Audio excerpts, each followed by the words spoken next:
And boom. We're live. Boom, we're live. Boom, we're live. Coming to you July 29th. We are 2 days away from Fight Night Vegas 33. Tweeted that boom, we're live on my own. And we are 9 days away from UFC 265.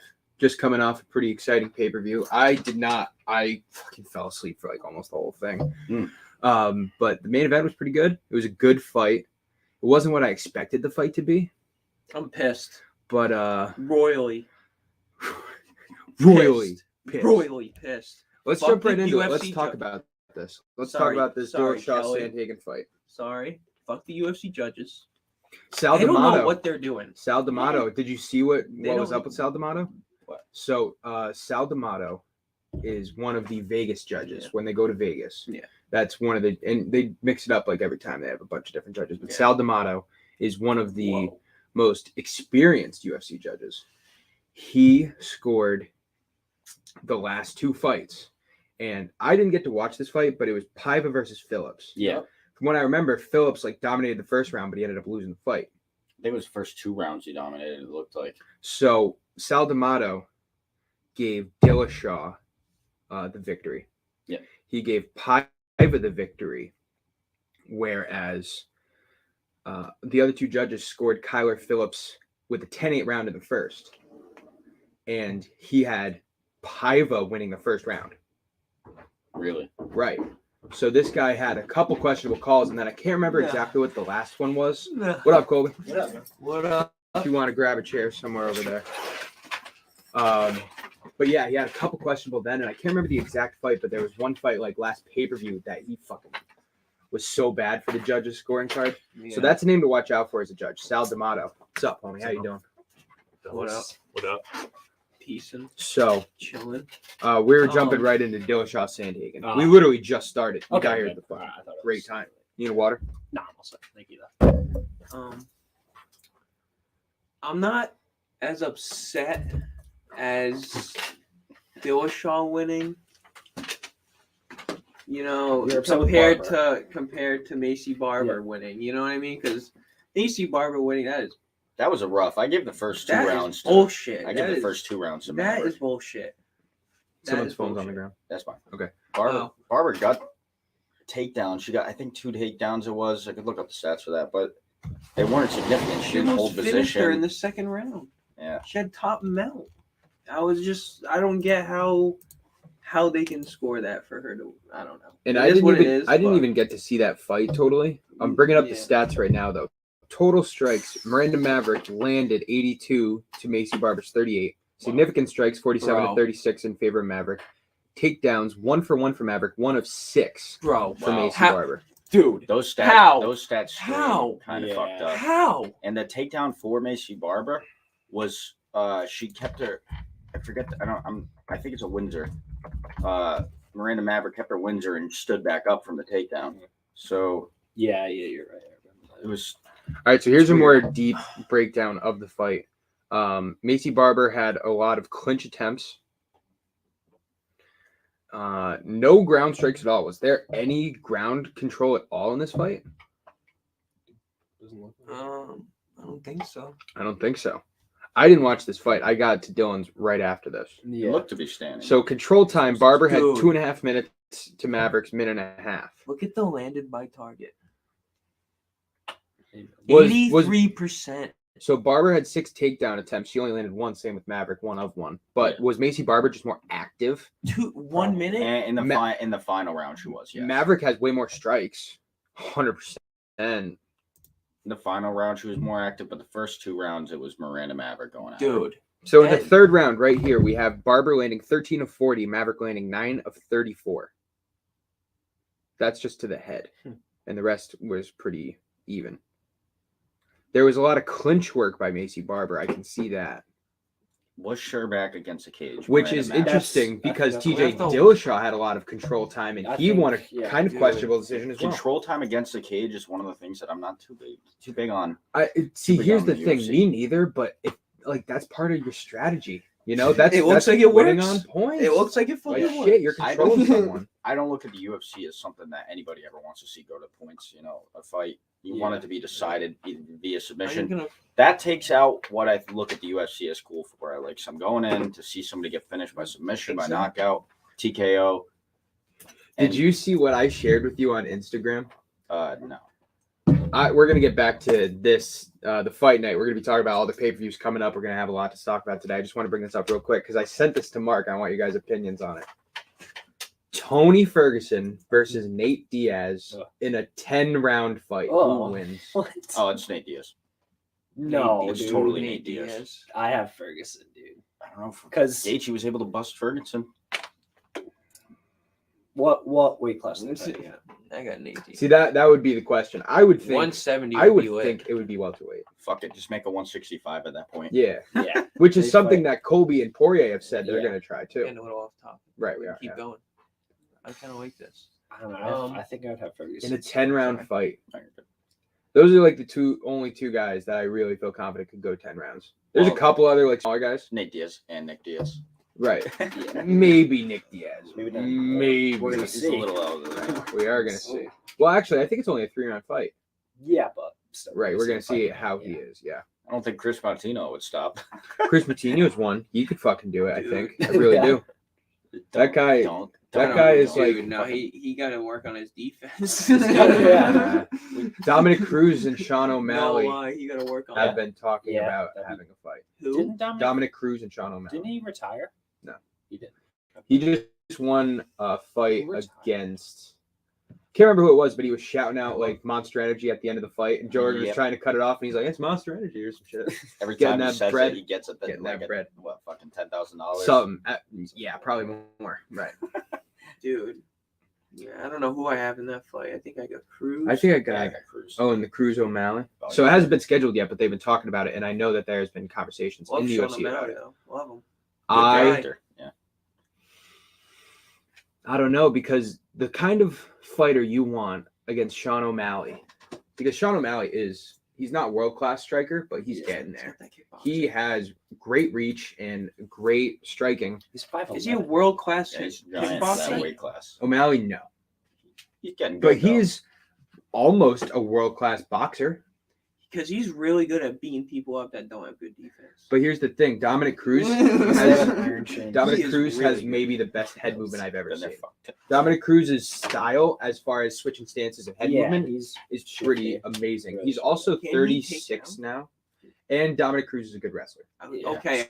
So I if thought there he is a was. style that could beat Sean O'Malley, it's Dominic Cruz. Not to mention, Dominic Cruz is also tall. There's not much of a reach advantage for Sean O'Malley, which he almost always has. Dominic Cruz. There's a few guys that will definitely, as we Like, get bet closer the to the top fucking five, beat that on could that. really fucking mess up O'Malley. But he's still like, what, 26? He's still Yeah, young. he's young as fuck. That being said, I think Dominic Cruz beats Sean O'Malley.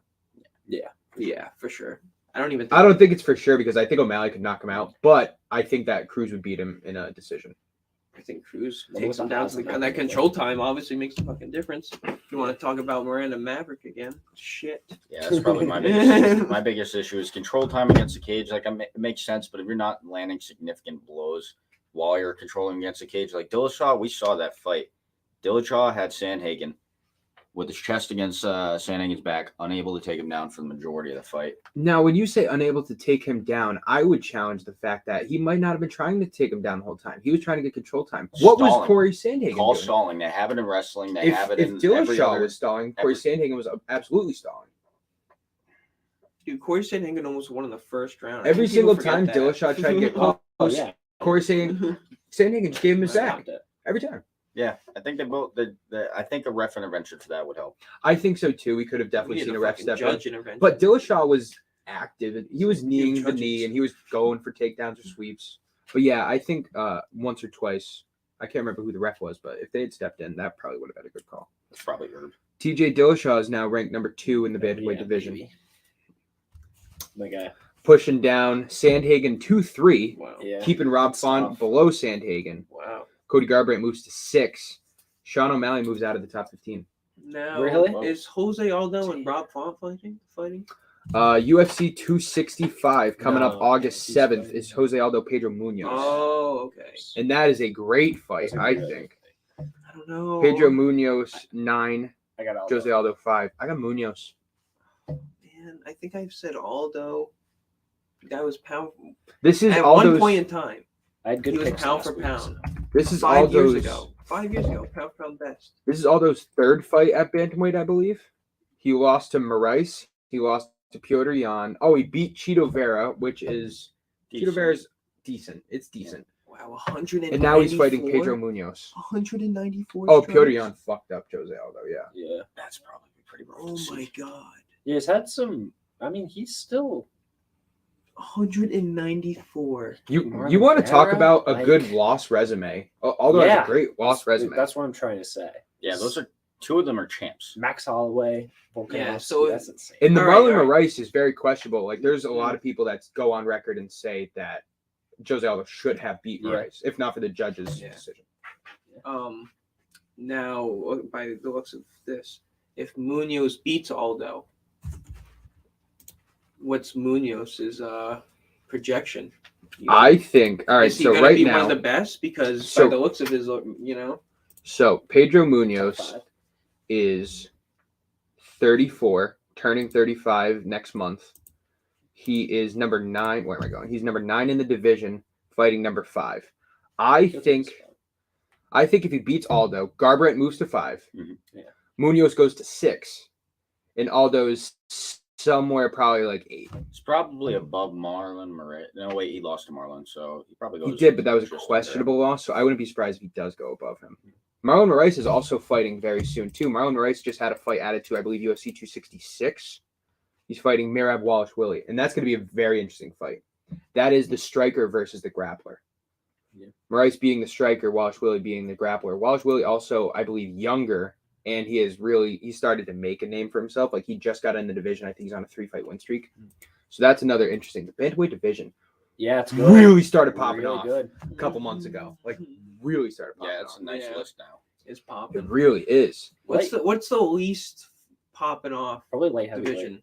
unfortunately. Light heavyweight, you Shocker, can though. say it's light heavyweight, but with the announcement of Thiago Santos, Johnny Yeah. Walker, that's interesting. That top 5. We got Jimmy Crew that all the top way five's down decent. here. The top Jerry 7. Prochazka, I like Anthony future Smith. champion. All right, Calling so- it now. We got from Johnny Walker up. Light heavyweight's even looking good. We just Right. haven't been hearing a lot. Just of So it. really that's why I good. think it's heavyweight. Jerry I don't know. Listen, Heavyweight's Listen, crazy the right top now. 4 in heavyweight. Heavyweight? The Well, top yeah, 4 in top four heavyweight heavyweight's is insane. ridiculous. But after that, 5. What is it? Hang on. 5 is Volkov, just lost Yeah. to No, Cyril, Rosenstrike, come on. He's kind of ass. Game just beat they're all Volkov, right? good. I'm not saying they're all good, but No, like, they're popping off noticeable. as far as marketing right Yeah. now, Yeah, Walt for names. Harris is at Yeah. Rosenstrike is really good. There's he has nothing great power. past Rosenstrike, actually. Right. Marcin Augusto Tabura is Sakai, good. Like, Marcin Walt Tabura is Harris, good. gas out first Walt round. Harris is on 3-fight losing streak. Really? Paul Harris. John Jones is Nowhere taking to a be year found. off. Francis Ngannou isn't even defending his belt right now. Yeah, that's Like, weird. Yeah, Isn't because it? he has a bad manager. That's what Dana White said. I think it's agent. no, it's because Ngannou and Jones want to fight each other, but White doesn't want to cough up the dough. That's what it is. That's No, totally so not they're the just- decision. Striking. Dana's working his magic. Dana is The best promoter. Dana. When No, Dana hates a well, fighter, he yes. hates a fighter. And he But knows how to get Dana- his way, dude. He's just the best guy. Best Dana business is guy. rightfully so cheap. Yeah. This is what he is. That's his job to be cheap. It's not a bad He's got thing. a lot of people on a roster.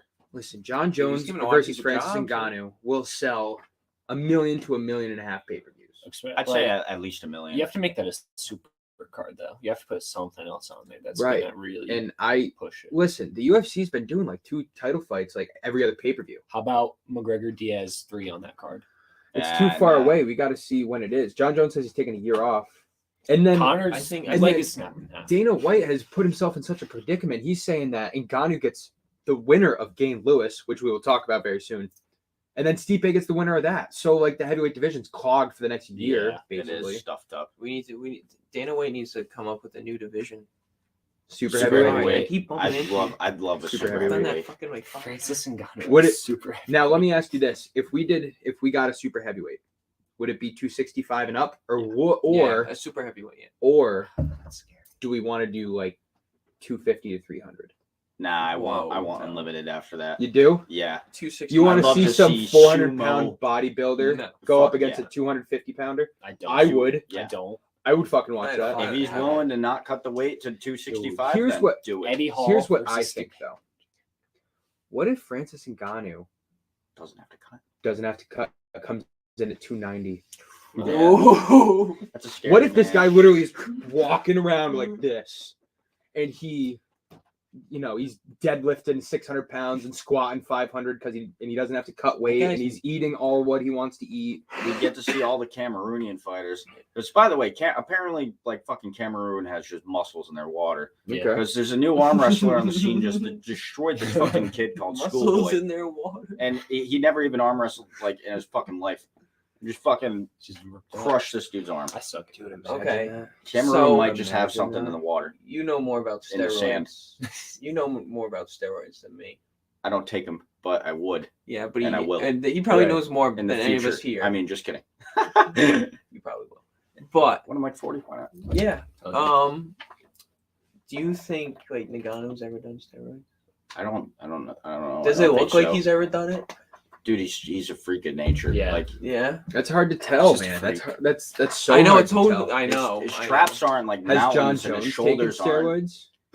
Maybe, but can you really say for sure? He's probably taking something. Just But from what just type from of the PT? looks I've been saying, Yeah. not the bops. I'm saying just from okay. looking at him. Like, does it look like he has? Yeah, I'm not just at all. gonna bring He looks- he looks like kinda Adesanya. normal. Listen, like, if Adesanya's Paulo- Depends on how you pectoral, use 'em. like that time, his pectoral muscle. That was Gyno. If Paulo Costa has What's never that? gotten bopped for steroids, Development of female breasts. there has to be some He's kind just of way chiseled, around but it. no, I don't Pretty know. gross looking. So You think Paulo Costa's I don't know, on man. roids? I don't know enough. I think Paulo Costa has taken some supplements in his life, and I'm So like yeah. creatine. that. creatine. Yeah. Listen, that guy made Yoel Why hasn't he Romero done look that to skinny. me? That guy made Yoel Romero look No, yeah, skinny. you're right. He did. He's a bloated. He's a big boy. Yeah. Maybe it's in the wine. How I is, don't know. How Maybe tall it's is in he? the How is he Yeah. only? Paulo Costa, he's only like 185. 5'10", 5'11". He has such a short reach. Adesanya had an 8-inch reach advantage on him. Wow. All right, so Dillashaw Sandhagen just came by. Dillashaw is now firmly in the bantamweight discussion for contenders. Corey Sandhagen's still there too, and I think we're going to see more Corey Sandhagen because And he Dillashaw- put up a great fight. So I'm excited to see who's well. There, you guys had said that there is talks about Jan Sterling too. I haven't seen anything, but I have. what I, have you seen? I tweeted it. What, I like think I did. I saw Sterling's. I think it was October 9th. October 9th. Yeah. So that I think that would be a fight night because September 24th is UFC 267, and I believe October 30th is 268. By the way, UFC here it- 267. Sorry, go on. October 30th. October 30th, 268. UFC 267. Ariel Abu Helwani. Dhabi. It's reliable. Jan Glover for the 205 belt and Aljo Jan for the 135 title Lower at that fight. are the title fights. This is out there. It's out there. It's out there. All right, They're so talking. here's the thing They're though. talking. Here's the thing though. I've seen that Black Witch Teixeira got moved to 267 because it was originally supposed to be 266. Yeah. Seen it got moved to 267. Mm. Usman Covington Yeah, is going to be scheduled for 268. I saw that. I think. So 268 Mm. has potential Sick. to be fucking ridiculous. Yeah. Usman Covington, Black Witch Teixeira, and Jan Sterling too. That's like. Woo! That's like. Three? Woo! I don't know. When's the last I time don't it know if was they'll do three? that. The last time it was Oh. 3 was the Usman Oh. Masvidal 2 Okay. because they had Nunes and they also had I should have kept reading. was it Moreno? Yeah. No, because that Wait. was Adesanya. Wait. There was 3 title fights in that one. Well, It this- might have been 2 women's fights. That might have been Rose and Shevchenko or something like that. Oh no, that's what it was. I think that's Yeah. right. So like they're saying that this is a non-pay-per-view fight. Oh yeah, I saw that. Yep, they're doing that one for free. Yeah, this is a Jan non. Sterling. Yep. ESPN. Yeah, a non-pay-per-view numbered event in USA.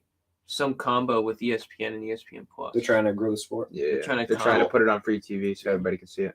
This would mark That's the interesting though because That's you a would. crazy card to put on free. It's interesting the kind of fights that they choose to put there. I'm sorry, you want to say something else? This would mark the first numbered non-pay-per-view since UFC 138 aired on Spike Mhm. via tape Whoa, delay Spike. Since like from UFC 38 Birmingham, and a half. England. Fight. 267 won't be tape delayed, of course. 268 would be a week or two later, hopefully from Madison Square Garden. Yep. Because they That would want be a pay-per-view. because they want Usman Covington and MSG. Yeah. So they're trying to bump Covington Usman's numbers through the roof And with that non-pay-per-view right before. And I mean, right now, Blachowicz Teixeira isn't scheduled, but the fight is scheduled, but they don't have a date for it, and they're saying that they want to do 267. If they bump it to 268, that could be fucking crazy. Listen, the next 4 pay-per-views are ridiculous no matter what happens. I want to talk about them, but we haven't even talked about the one that's coming up in 2 weeks, which is ridiculous. Let's talk about it. So let's jump into that one first, because we left on a cliffhanger last time. We've gone UFC all over the place already. 265. Coming August 7th, headlined by Derek Lewis versus Cyril Gane in Derek Lewis's hometown of Houston, Texas. Houston. I don't see Lewis losing there. So I don't see him losing there. on our Twitter, which follow us on Twitter at @complete_MMA. We've been doing a lot of great tweets lately. We've been putting polls up for the major fights, which we did for Cyril Gane versus Derek Lewis. Those are a great time, by the way. I love the polls. 74% of votes had Derek Lewis Thank you. winning. Someone respects him. I was part of the 26%. You have Cyril Gane. I do. So we talked I about was this part of the last week. 26% as well. We talked about this last week. Dylan has Cyril Gane. Really? You have Cyril Gane, Colby. You have Cyril Gane. I'm not going to bet on it, so don't worry. Who do you have? I have Derek Lewis. I'm not either. I don't want to toot my own horn, but I've been on a pretty good fucking You roll have. with main You events have lately. been. You have been. You said this I'm gonna pick Derek Lewis. Okay. I really don't want to pick either one because I think that Cyril Gane is a great athlete. I rewatched his fight with Volkov, and he really is just a spectacular athlete. He doesn't have a lot of weaknesses. He fought a guy who has a bigger reach than the guy he's going to be facing in Derek Lewis. Yeah. But he has 9 professional fights. He has a lot of other professional fights, and he's done jiu-jitsu competitions and he's done kickboxing competitions. He has a lot of fights, but he has 9 professional MMA fights. And no one that he's fought has punching power of Derek Lewis. Yeah. You can look at his record. Derek was just insane, man. He's got an Yano power. I really do think so. He's up there. He really is. He might have like top 3 power in the UFC right now. 100%. Oh, Yeah, I'd be willing to say it. I'd say second most power. Because who have we seen knock dudes out like that other than him and Ngannou? Yeah, it's just him. And there's got to be one more. Like, Interesting you say that because I want to actually. Snapchat's downloading. I forgot to. It's, I forgot to mention this when we were talking about the fight night that just happened. But shout out Adrian Yanez. shout out Bro, to Adrian Yanez. thank you. I So- was just gonna shout him out. He just tweeted. First Really? fighter. Not at us. First fighter. He did like one of our tweets. First fighter in his first 3 UFC bouts under 145 pounds. Yeah. To finish all 3 of his bouts by knockout. Dude, that last one was fucking nuts. And he was getting rocked a lot too. Like First small guy with that power. Yeah, he does have power in his hands, man. There's Listen. no doubt about it. His feet too. He's got great Listen, head you got kicks. like Cody Garbrandt. He has some fucking power. Piotr Jan has a shit ton of power. Pound for pound, Piotr Jan's up there. that For division, power. that Might be. division is it's riling 135 up. is rough. It's stacking up. 135 dude. is rough to be in. It's getting so stacked. It's getting like heavyweight. I mean lightweight. why do you think that is? Isn't that weird that like those guys and it's just getting insane right now? Well, I I think think all of them got a chip on their shoulder. I think that the most common weight class that anybody would be in, general public, like literally everybody, is somewhere between that 135 to 170 pounds. Really? That's just Oh, the well, yeah, average yeah, yeah, weight. yeah. And then when you incorporate the fact that these guys are trained professionals that have nutritionists and diet plans and all that's that, fair. it's going to be a little bit lower. So 135 to 155. Featherweight is obviously in the middle of that gap. And featherweight right now is good, but it doesn't have the pedigree of those other two. Lightweight has just always been stacked because 155 is like the perfect weight, I think. Yeah. Like if you were to go into the UFC, you would probably be 145 or 155. I'd probably cut weight to 145. Right. You'd probably be like right there.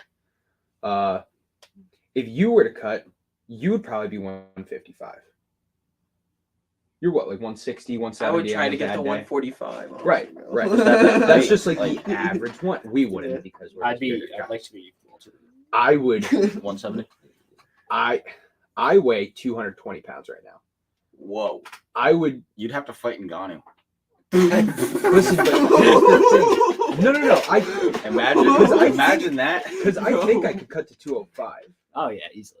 It's still. But I would want to put on more muscle, so Yeah. I think I would go. I think I would do Really? heavyweight. I don't know. If you cut a lot, You I want to think fight you'd be- Ngannou, bro? I think you'd be good. Yeah, I would knock him down. You would knock him out, huh? How? Exhibition. Let's do it. Overhand No, or I would. uppercut? I would spinning axe kick and Ngannou into oblivion.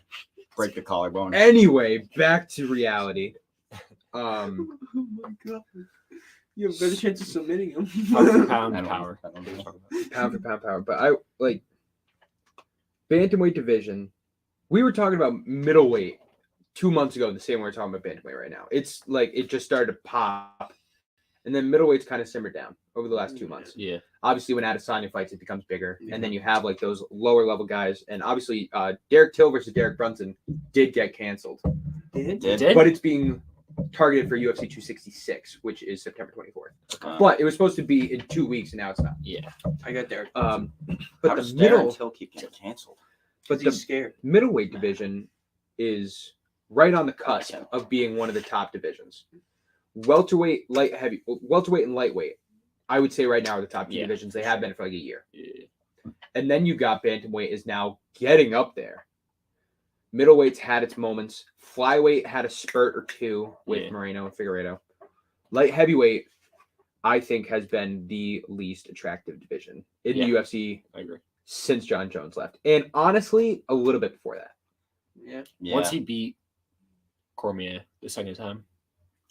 Damn. Well, 5 you years. still had 4 years ago today. when Thiago Really? Santos was I coming remember up. seeing that fight. When Thiago Santos was coming up, he was a big name. Johnny Walker was a huge name in that division until he lost to Corey Anderson. Corey Anderson was a huge name in it.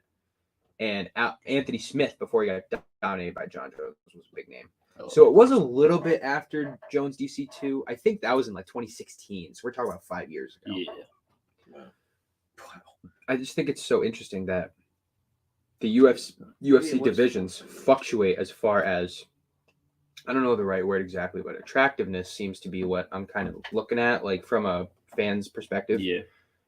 And you got lightweight and welterweight, which has been really consistent for years and years and years. Bantamweight's starting to get there. Thanks to Connor. Featherweight had its moments. Thanks to Connor. Middleweight, For real. I would say, is right on the next. Middleweight and heavyweight, I would say, are on the second tier. Like they need like one or two guys, and they will be fucking popping off. But they have great champions that people want to see, so that helps them out. Yeah. Light heavyweight's at the fucking bottom. Yeah, it has been for a Yeah. while. Light heavyweight. Featherweight is right with flyweight. I would say in the third tier. Like featherweight has some people, but Volkanovski's not a marketable champ. He's a great champ, but he's not a marketable champ. Yeah. Brian Max Ortega. Holloway would be. Fuck it. Bless Whoa, He fucked him. bro. Remember that fight? Brian He needs to Ortega become is a skilled fighter, but no one knows shit about him really. And he took 2 years off anyway before his previous fight. Yeah. I don't know how I even got onto this tangent, but I just thought, No, it yeah, was I interesting know. to We asked- see the tiers of the ranks. No, we asked. I asked you, what's the least attractive division? And you I would- just said light heavyweight. It's either for me. Light heavyweight is up there, but the difference between light heavyweight and heavyweight is that you have the appeal that any fight could have a knockout because they're big guys and they just have power. Mhm. Yeah. So when you say least attractive, flyweight probably, because I dare you to name me anybody from rank 7 to 15 in the flyweight division. Yeah, that was a good point to make too. And you know that all those fights, no matter how great they are, because Moreno Figueiredo is one of the best fights I've ever seen in my life. That The was first fight. awesome. That was awesome. But that doesn't happen all the time, even though all those fights usually go to decision. Yeah. Usually it's boring ground control. Can we quick look weight. at those rankings here? Yeah. Sorry. Oh, sorry. Flyweight? Figueiredo should go to lightweight. He should probably go to 135. I mean, Figueiredo. 135. Sorry. Yeah. Matt Schnell's in there. Matt Schnell. That guy is actually. Matt Schnell. That guy's not bad. His Do I last like him? I don't performance- know. I don't remember him. Oh, No. you bet a lot on Matt Schnell and it did not Oh, work out. fuck you, man. Last performance David wasn't so Dobrik's in hot, there. but He's good. David Dobrik. Dobrik. What? They have a guy with Wow. one name in that division at 13. I'm not, no disrespect to Smuderji. Tim Elliott, one of the best. Does have brands. one name. in the game. Tim Elliott. Rogerio Bontorin just had a really good fight, and his fight before that, he took on short notice. So Bontorin is a big name. Yeah. Kai Kara France has been big. Joseph Benavidez is a perennial all-star, perennial Hall of Famer, really, in the UFC. Tim Most Elliott. title fights with never winning a title. Joseph Benavidez. Sucks. I don't know who Alexander Pantoja is, ranked third. Askar Askarov will, I think, get the next title shot, maybe over Davison Figueiredo, because he's 13-0. Yeah. And Brandon Moreno is obviously, like all the endorsements he has with Lego. Who The can trilogy. hate that man? Who Yeah. can hate that man? The trilogy. It's a good dude right there. Or The was Figueroa that? Moreno trilogy. Yeah. I don't know. We'll see it. Do you think we'll see it, or do you think I Figueiredo want to moves up? see Davison Figueiredo move up to featherweight or bantamweight. Yeah. If he went up to Yeah. bantamweight, Bro. Oh my god. that That division, division would be. you could literally do an 8-person tournament with that division. And you can't really do that with a lot of divisions. You could do it with lightweight. Maybe if Connor participates, you could do it. You could do it with welterweight. But bantamweight, you could easily do that because not for nothing, but these guys are all really credible credible fighters. They're not getting paid the big money that the big guys are. So like for them to get in a tournament and get that exposure would probably be good for them anyway. Yeah. There's But like that division is insane. It really is. so insane. Like Frankie Edgar's at Dude, like Sean O'Malley ain't even on the list. Yeah. dude. he got bumped to 15. Well, No, he's not. He's off. he was 15. He just got bumped up. Yeah. Dillashaw Cody Stamen.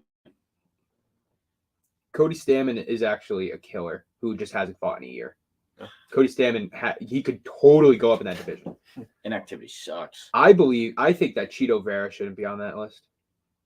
No. I beat O'Malley though. That's the thing. He beat a guy He just that's beat- not on the list. Beat a guy. Mo Vera.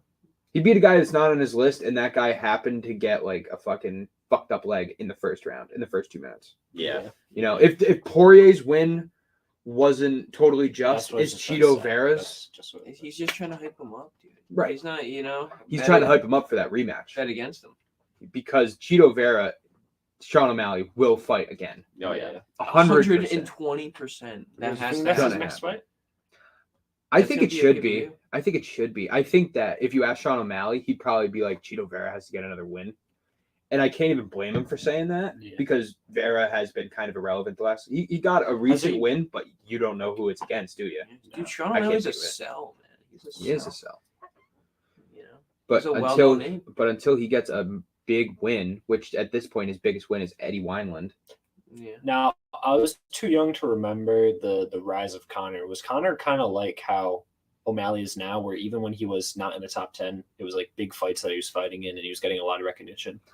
Yes and no, because Connor came into the UFC not losing for like 5 years in Ireland. Okay. And then he came to the UFC and he had like 4 fights before he got a title fight. He had a quick rise to the Okay. top. Gotcha. Whereas O'Malley's already had 4 or 5 fights and none of them are top 15. All right. Except Cheeto Vera was. But all of Connor's fights were performances. They were great wins. Right. He would have knockouts and he would talk shit the whole time. And he would call the knockout Yeah. too. No matter, Colby Covington days. is the closest person I've ever seen to being a shit talker of the level of Conor McGregor. And he's not even on that level. He's a Yeah. good shit talker. He is a good He's a shit different talker. breed though. Like, There's he's a already different rumors that Kamaru Usman's on PEDs. That's how quick it took. No, That's how that- quick it took for Colby to get type. a Colby CEO, got- see, EPO. You saw that The too? CEO of Show EPO. alert. Yeah. CEO of EPO, yeah. Yeah. I don't know. You think it's true? Nah. I don't think it's I true. I don't pray think to it's true. God it's not because everything suck. I will have believed in over the last year and a half has been a lie. That'd suck. That would suck. Yeah, Kamaru Usman is the pound for pound greatest mixed martial artist on the planet right now. Right now. I was yeah. going to bring up At that this kinda- very moment. At the moment. that kind of makes, John Jones. in a weird way, the welterweight division a He's little not bit fighting, worse. that's the It's thing. like, who's touching him right Dude, now? Kamaru Usman. Kobe, and that's all That's I can one see. way to look at it. Like, all I can see. the I'm separation doing a between poll. champion and everybody Right. else in that Poll right division. now. Same thing with middleweight. I totally hear you. I think middleweight's a little different because I think Robert Whitaker is on Adesanya's level. That's a conversation for another day. Yeah. So when you think of the I could welterweight talk for hours division, about because that. you make a very interesting point. If it's competitive, Breaking news. it makes the division better. Breaking news. What's breaking news? Cleveland manager Terry Francona is stepping down I don't. for the remainder of the season. Salute, Tito. Thank you, buddy. Yeah. Anyway, Sorry. so This, if you look at the If you look at the welterweight 2000, division 2004. on a scale of 100, right? 100 is the highest you can be. Kamaru Yeah. Usman's a 97, whatever you want to say. Yeah. And if you want to market it, if you want to look at it like that, then the next highest guy, Colby or Gilbert Burns, or I think Colby is number 1 right now. Colby would be like an 89, 90 because he isn't on that level. But I don't think that does Usman just. I think you should look at that division on a scale of like 150 because Usman's really just that fucking good. So Yeah. Usman could be 140 and Colby could So be you think 128. the competition which is just so much better in that division that it's. I think that is the most competitive division Yeah. with the best champ. Let's look at the list. Yep. Because he has taken some names. But I look at that and I say, Neil Magny. Yeah. I don't think he's. Bilal Muhammad, I don't think is that good. I like Bilal Muhammad, but I would Damian agree. Maya's old. Geoff Neal, I haven't heard him fight in a while. Sean Brady's my favorite undercard fighter, by the way. Stephen Thompson is not one-dimensional, but I know think what I it's mean. just and Edwards. He didn't get exposed in his last fight, but Edwards, after seeing that fight and seeing what Usman did so easily to fucking Masvidal, who I don't even think really is where I don't think like when I think Masvidal Covington- should be higher. I think Yeah, I Masvidal agree. should be 5. when Covington called Masvidal a journeyman, I don't think that He- was too terrible. No. He had a point to it. 100%. I'll agree with that. But Colby Covington is one of the best in the world. yeah, I agree. As far as his wrestling and his cardio, he's one of the best in the world. And he's tough as fucking nails. Before we yeah. go any further, I just want to say, Chael Sonnen picked Colby Covington. Okay. Just saying. So it's probably Usman. Yeah. Gilbert Burns That's my point. dominated Stephen Thompson and Mhm. rocked Kamaru Usman. So he's one of the best challengers in the world. Leon Edwards, we haven't seen, but we did see him put on a fucking masterclass. Yeah, And he You hasn't liked the lost. tweet. he picked And he apart. hasn't lost in Yeah, 7 I liked the years. tweet today. We need to Stephen see- Thompson is one of the best strikers in the world. We- Michael Start doing that Chiesa more, has by been the in the UFC for Tweeting at 10 plus fighters. years and is I on do. a 5 He's all right. He's Yeah. okay. Yeah, he's all nothing right. special. Sente Luque is one of the best up and coming welterweights Very we've good. seen in a while. I think he beats Chiesa. Bilal Muhammad Yeah. has his ups and downs, but we saw that That guy. who did Bilal Muhammad just take? Damian Maya. Maya. And Damian Maya is older. I'll give you that 40. he's way out of his prime. Yeah, He's but he's 43. one of the. I think he's 43. He's such a good Yeesh. wrestler. But we just saw Bilal Muhammad stuff 15 takedowns Yeah. from Damian Maya. That is impressive, no matter how you cut it. Yeah, Prepared it's very well for exhausting. that And fight. he kept trying. And he was good. He had a single leg and he was hopping around on one leg like the whole time. So let's just say this: take the champions out of context. Yeah. We're just talking contenders. Yeah. Yeah. Welterweight is at least a top 3 division just for contenders. Oh, At least. Lightweight's probably the best. Bantamweight's up there. Yeah. I think Middleweight has a claim, but I would say welterweight is a little bit better than middleweight. I think bantamweight's the best right now. dude. Yeah, I think Bantamweight bantamweight totally is- could be. But then you add the champs and you add Usman. Yeah, but Usman's beat everybody on that. He's Dude, beaten Gilbert the- Burns. He's beaten a Leon Yeah, Edwards I was just about to He say beat the Stephen Thompson, welterweight, right? beat Masvidal. the welterweight I don't division and the I lightweight think it was division before are he got his opposite. title that he beat him. What's up? The welterweight and lightweight division are opposites. As like Charles Oliveira isn't a dominant champion, and there's so many fighters in that division that can compete for that. Right. Well, Welterweight's Oliveira's a not a opposite. dominant champion yet. Yeah, he needs his time. No, that's what I'm saying. He's Right. not. Sorry, I don't know if that came out wrong, but that's what I'm saying. I'm looking at this now. I got to be honest with you. Middleweight contenders are pretty fucking good. Yeah. That list for middleweight is Paul Coffey's Damn still number 2. good. Oh wow, yeah. Huh? I Kevin Gastelum don't at have the 9. problem with that. I think Paulo Costa should be. He's 13-1. Not only that, but he beat Romero. I think he beat Brunson and Vittori. I don't think he beat Vittori. I think it was someone else. But he's 13-1, only losing to Adesanya. Yeah. By the way, I don't know if you guys saw, but Chris Weidman's leg healed improperly. Oh no. Yeah. Good. Yeah. No good. Chris Weidman is still in the rankings, but I do believe that we will never see Chris Yeah, I would Weidman have fight to in the imagine. octagon. So Nice. who you guys got? Vicente Luque or Michael Chiesa? I got Vicente Luque Okay. heavy. Mhm.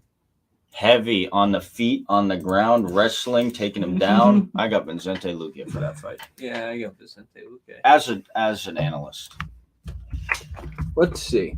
Because I got to be honest with you, I know more about Luque than Chiesa, which I feel is Guess is a great is grappler. awful. Like that's his best aspect is his grappling. So Vicente Luque, No, he lost to Steven Thompson. wow. Stephen Thompson. He's Wow, he's only got a lost good- to Leon Edwards and Stephen Thompson. He's got his He's got a good And good Stephen record, Thompson dude. a few years. So that's a great year, losing 2 record, years ago. But then look at who he's beaten. Beat Yeah. He doesn't Perry. have the best victories. He has a couple. Mike He Perry. beat Nico Price twice. That's all right. He beat Mike Perry. That's Beat okay. Tyrone Woodley. Well, He Muhammad. beat Bilal Muhammad years ago, 5 years ago. First round. And he beat Randy Brown. Scroll the top. Sorry. He beat Randy Brown and he beat an old Tyron Woodley. Those are good wins. The Tyron Woodley one's kind of interesting. Those are all like asterisks. But then like look you at said. Michael Chiesa. Michael Chiesa's beaten Neil Magny, Rafael dos Anjos, Diego Sanchez, Carlos Condit, Benil DeRouche, Jim Miller. Did he What year move up was from that Anthony 155? Because Yes, he did. Okay, Yes. that makes sense. 6 takedowns versus Rafael dos Santos. Wow.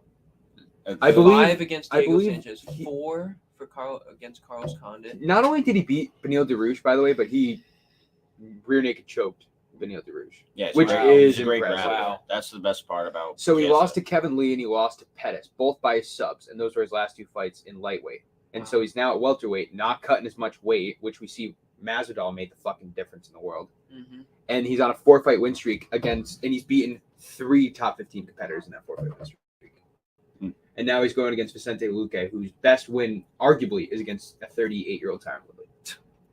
I'd like to see that fight. I'm calling Vicente Luque. I've been don't know saying now. Vicente I don't know. Luque. I don't I've been know. saying Vicente Luque because Chiesa's the better grappler. Luque is the Yes. stronger and probably a little bit better striker. Technical wise, I don't think it's that much of a gap, but powerful wise, Luque has. Yeah, I he has know. that power.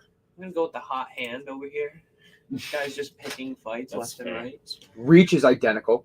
Very. Chiesa's a little bit taller. Chiesa's also 4 years older. Yeah. 4 years older, he's in the prime, maybe just coming out of it. I am going to withdraw my pick of Luque, and I'm not going to pick.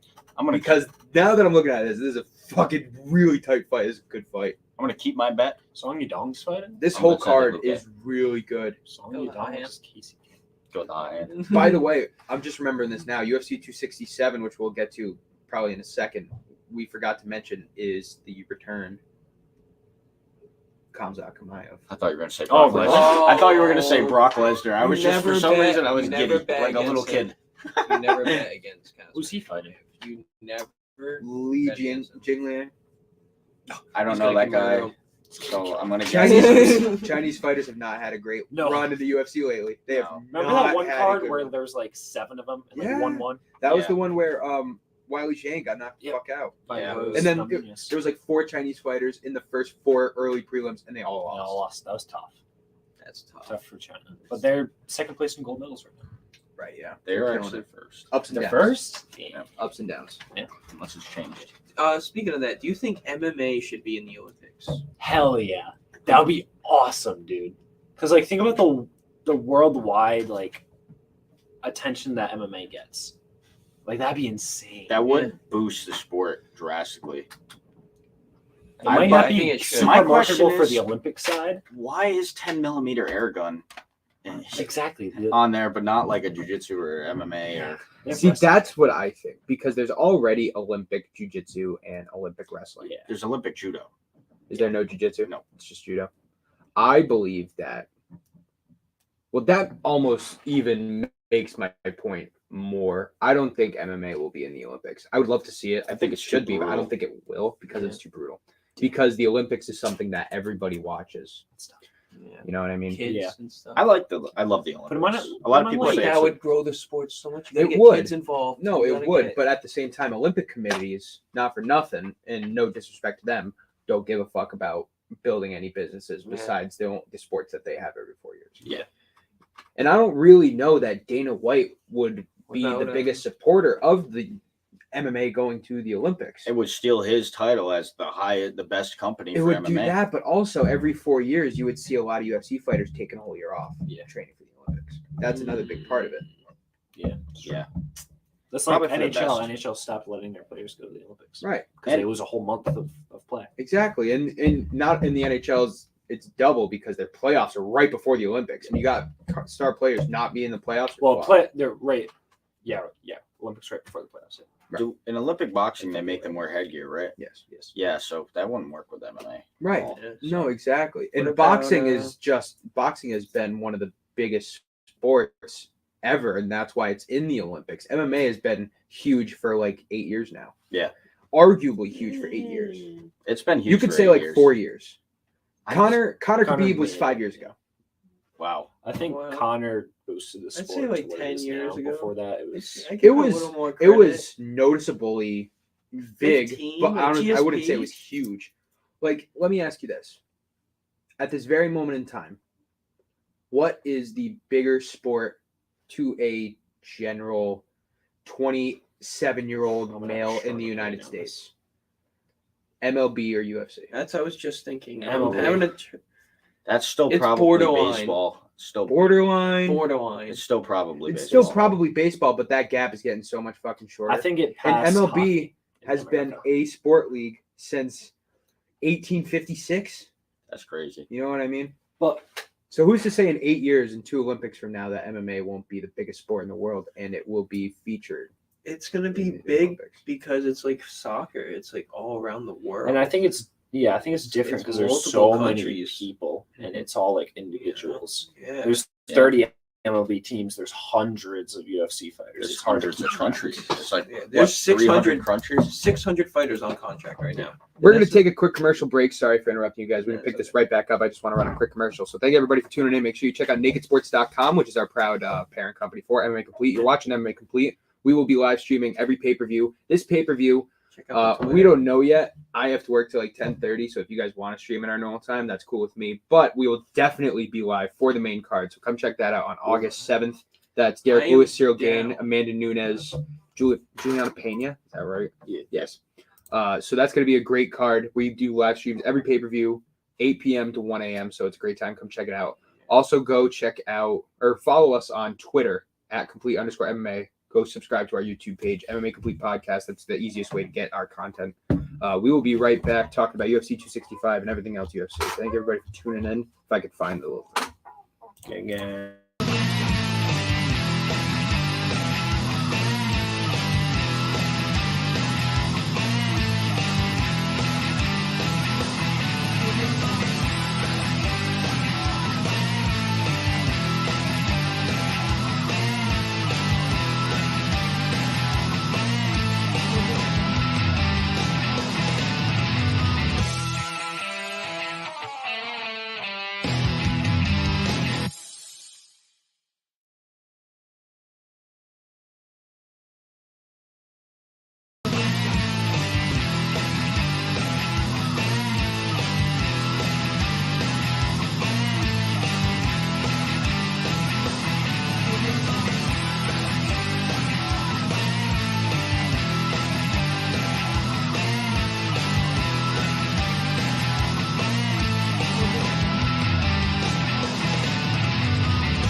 A roster with fighters. And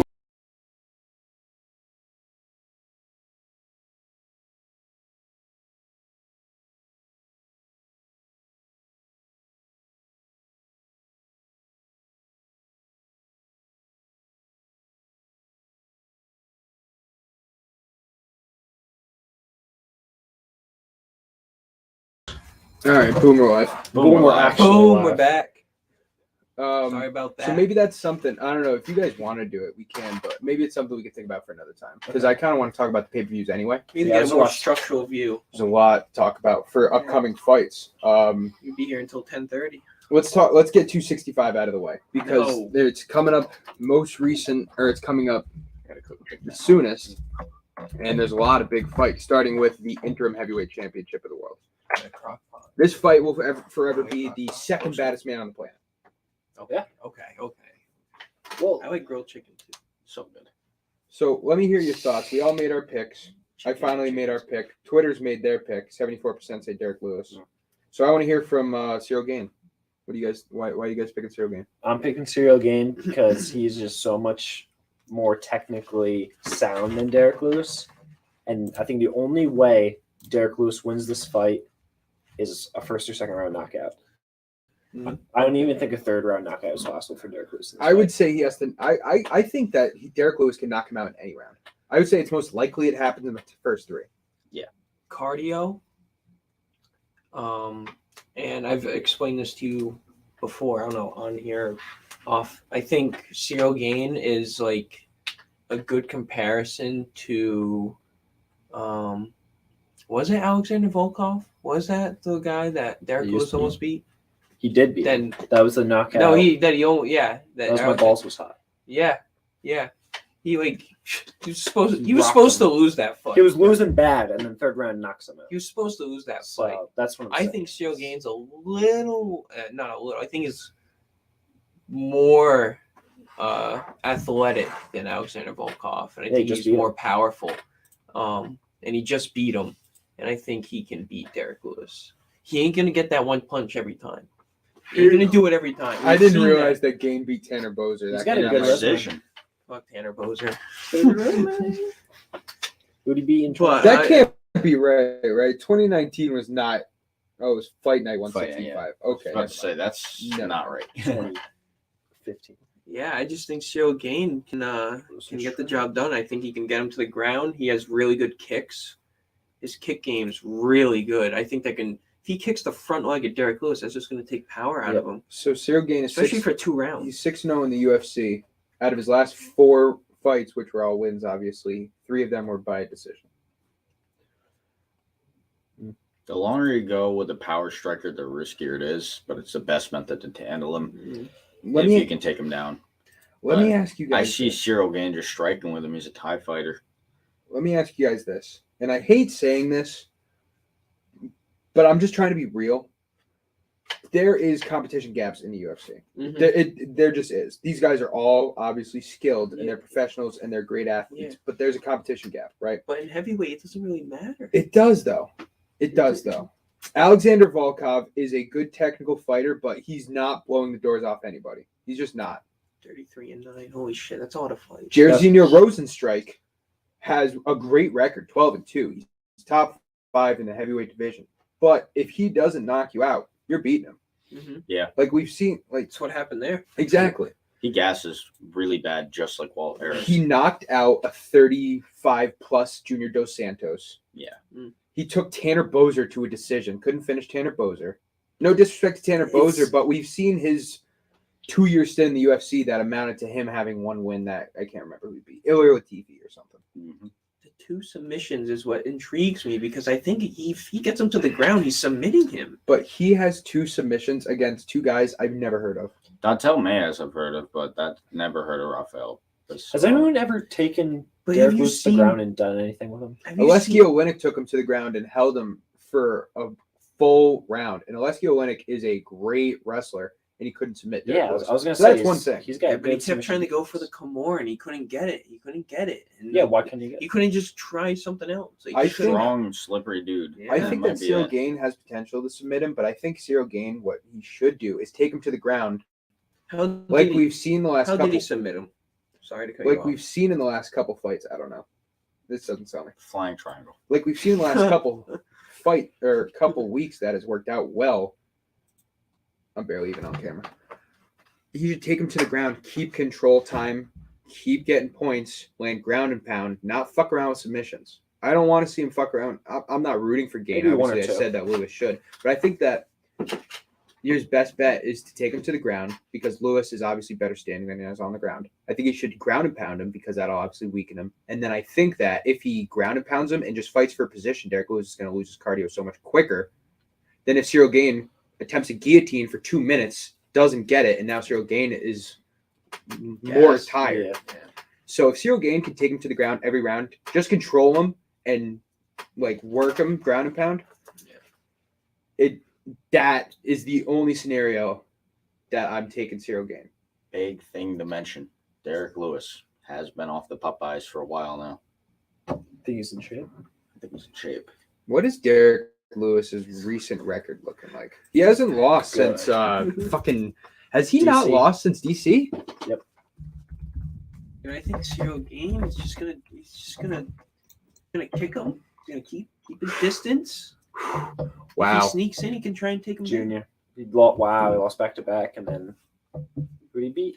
He lost to Junior Dos Santos. Mm-hmm. That's interesting. But he got TKO'd by Junior Dos Santos. Well, beat Francis Ngannou. It's interesting. Dude, you want to talk about a good Mark fucking Hunt. loss record? Mark Oh my Hunt. God. Mark Hunt, Daniel Cormier, Junior Dos Santos. Yeah. That's impressive. Since Sean 2015. And Matt Mitrione. Dude, who he Matt beat- Mitrione used to be a fucking killer. He beat Roy Nelson back in the day. Oh yeah, he has 2016. That's good good. victories. All right, so he beat Gabriel Gonzaga, That's who another used to good be man. top 15. He He beat a beat guy that's on the list right now. Shamil Abdurakhmanov. Yeah. I almost got that right. I think it's Abdurakhimov. You know Wow, that fourth Travis round. Brown, big win. Marcin Tabara, number 8 right now.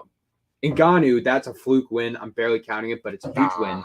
unanimous decision. Volkov, Like 12 good punches the whole fight. Blagoy Ivanov, that he's like top 10 right now. Ilir Latifi, Olenek, it was a good comeback win. Curtis Blades is by far his biggest.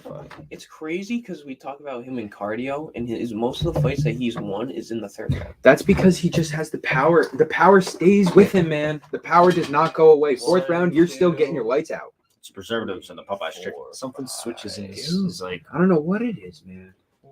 He's just a madman. dude. I wonder if 4, Cyril Gain will be 6. hesitant to take down Derek Lewis because of Curtis Blades. Possibly. It's He 7. definitely won't shoot in on a double leg. I see him going clinch and then take down. Yeah. Right.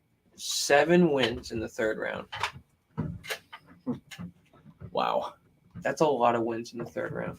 He's 36. His takedown defense is over 50%, Derek which for a Lewis. 15-year career is really good. World's most lethal blue belt. So the only time he was ever submitted was Derek Lewis. Wait, what? It was Daniel Cormier, you mean? Oh yeah, Derek Cormier. My bad. Yep. That's the only time a fight of his has ever been finished by submission. But it's fucking Daniel Cormier. Yeah. Probably That's the what- greatest that's what I'm wrestler in saying. the Yeah, heavyweight that's division. what I'm saying. Yeah.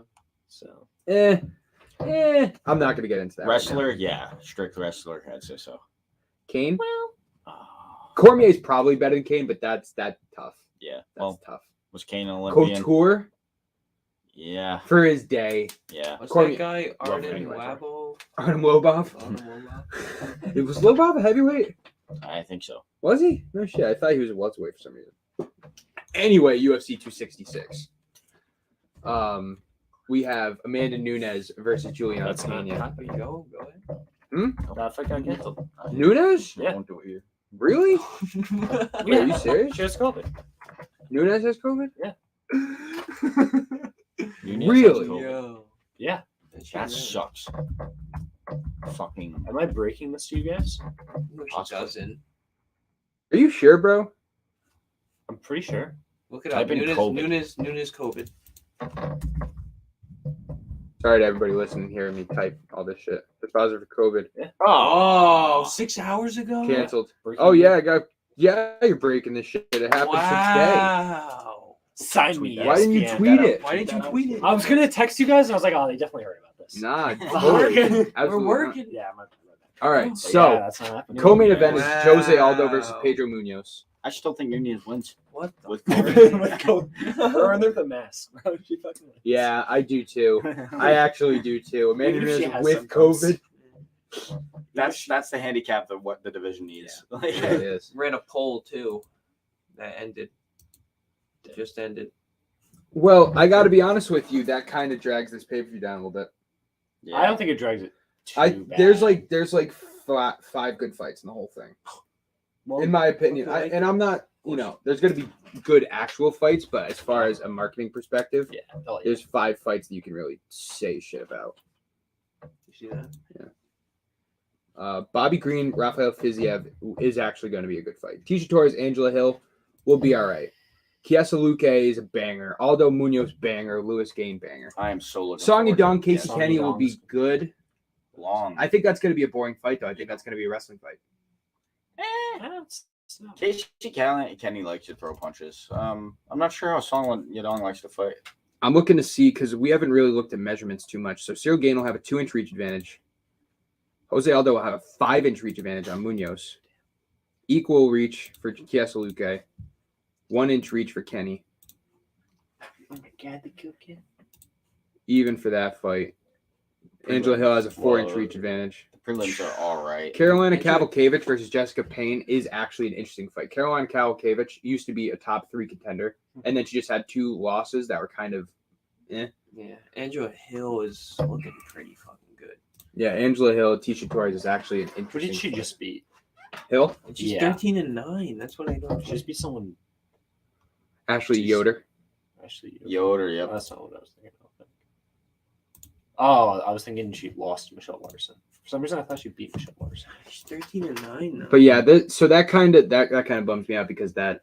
Yeah, that So does bum what me out. that means is that Nunes Pena is going to be added to one of the cards coming up. 267 or Awesome. 268. That's just awesome. All right, so which one? All right, so I think that's Wow. 267 then. do you do another three? Another 3 You championships? cannot. Oh my add, god! You cannot You- add a fight to this main Yes, card. you can. You can. No, you can. Yeah, you could. Dude. Jessica Andrade. First of all, Andrade Calvillo are top 4 in their division, and that's probably not even going to be main card. That's how fucking Bro, good. Marlon holy Moraes is shit. on here. Curtis Blaze Rosenstruck is on this card. Yes! Wow. Here's the thing: Johnny Walker Santos is supposed to be added to this card. It just hasn't been confirmed yet. Yeah. Yes. Damn. Exactly. Exactly. What the fuck? Where's this at? 266. Is this a This is Las Vegas, T-Mobile. of course. I When's thought the it next was one in Boston? Bro, Fighting it in Oh, Boston? we're going to it. Fighting it in Boston? uh, That's as Passes? far as Google has it. Passes? That's as far. That's as They're far not as 267. confirmed bouts are. We know that 267 is supposed to be Blachowicz Teixeira. We know that 268 is supposed to be Usman and Covington, but we don't know any of the other fights in it. What do you guys think of this one? Cannonier versus Gastelum. I got Gastelum. I think he's had time to actually prepare for this fight. Cannonier's vicious though, but I feel like Robert Whitaker really put him down. Like I think it's going to be Kelvin Gastelum too. Yeah. And I like Cannonier. I think that he's tough. And so he used to be a heavyweight who's now fighting a middleweight. Yeah, right. And I think that has gotten him so much better. Yeah. You know, Robert Whitaker is the only person that stopped him in middleweight, which makes me think that that's a great loss record for middleweight. But I like exactly what you said. Kelvin Gastelum has had a couple short notice fights where he's done really well, and now he has like a good month and a half, 2 months to prepare. I think that's going to make the difference. We got Kevin Gastelum, and shout out him for retweeting us. Mm-hmm. Yeah, Oh, yeah. retweeted us? Oh yeah, I love that Yeah, shit. we got like 100. Yeah. it yeah. That close. was our most successful tweet. Yeah. Good shit. We got Terrence McKinney. We got Adrian Yannis. Yeah, We got We some got, peeps. yeah. We got We do got some Paige peeps. Van Yeah, I Zandt. was just about to Yeah. say. While we're talking about it, at complete_MMA, check it out on Twitter. Paige Van Zandt tweeted with us. She Yeah. liked Or our she tweet. liked our tweet. Yeah. Yeah, she liked it. Shout out Paige Van Zandt. Her and Rachel Ostrovich actually had a really good fight in bare Yeah, knuckle she FC. lost. Rachel Suck that we missed Ostrovich that. beat her up, which I got to be honest, I thought Paige Van Zandt was going to do that, Mhm. but it was actually a really good fight. So props to both of them. Heavy underdog. Huge underdog. Heavy. Huge. It was fucking. It was. insane. I'm gonna mute it real quick.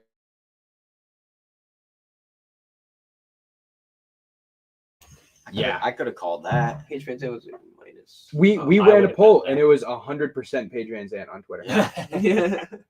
and I was one of them. Yeah. That would have been I good was money. probably one of them. Too. But it was it. Paige Van Zandt has been in the UFC, It's just and a Rachel name. Ostrovich hasn't. And that was why I said I was like Paige Van Zandt has had better. She probably has a better camp. I don't know much about this Ostrovich girl. Yeah. Not for nothing. I don't think mean to she be was a in the dick. UFC at one point. I don't mean to be a dick, but like Paige Van Zandt came in looking like a fighter, and Rachel Ostrovich came to the weigh-ins in a bathing suit. Yeah. You know what I mean? So I'm like, Paige Van Zandt's probably gonna win. But props to Ostrovich, he fucked her up. I don't know why I got into that, but UFC 265 with Colby's breaking news is a little bit worse for wear, which is unfortunate. So let's talk about UFC 266. Let's talk about it. All right, You wanna because start? this might be the best pay-per-view of the year, and I've said that a Might. couple times. It might also be the most predictable. You know what? That's very interesting. You say that. I don't think so. I think so. I think that I can make my picks for this pay-per-view right now, and I don't think they will change. Me too. Let's go down the line. Okay. Volkanovski, Ortega. Volkanovski. Ortega. Volkanovski. Volkanovski. Shevchenko, Murphy. Shevchenko. Shevchenko. Diaz, Lawler. Lawler easy. Nick Diaz. Lawler. Nick, you're crazy. Lawler's old. I got Lawler Lawler. easy, dude. I got Lawler. I had Lawler. Blades, Remember? Rosenstrike. Blades. This one's Blades. tough. I have Blades. Though. Blades. I got Blades. Andrade Calvillo. Andrade. Maurice Wallace Willie. Wallace Willie. That's what I got. Wallace Willie.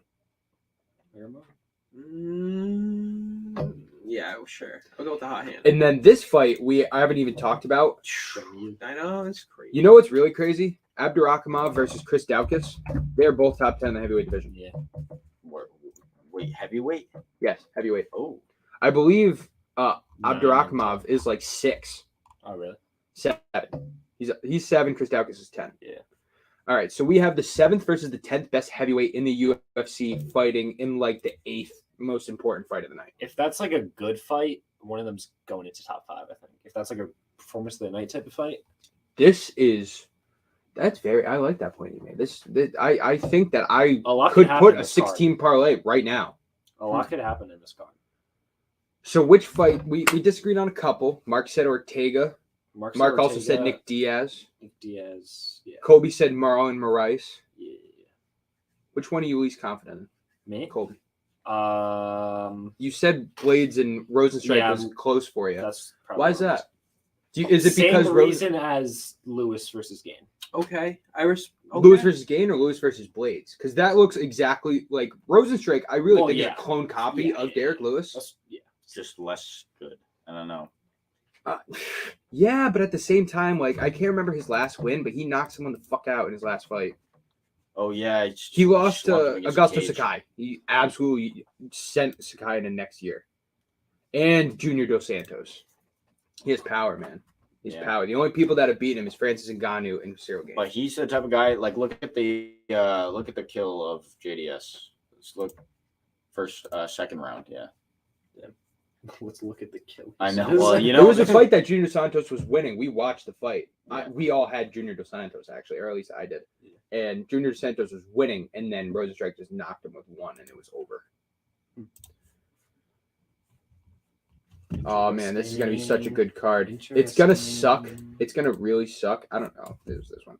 It's gonna really suck when one or two of these fights get canceled. That's gonna really suck from COVID. Or listen, it's gonna be awesome when they 2 months away. It's 2 months away. Yeah, a lot is gonna happen in 2 months. It's crazy that they have Volkanovski Ortega, Shevchenko Murphy, Diaz Lawler, Blades Rosenstrike, Andrade Calvillo, Maurice Wallace Willie, Abdurakhimov Daukaus. That's literally 7 fights that could headline a fight night.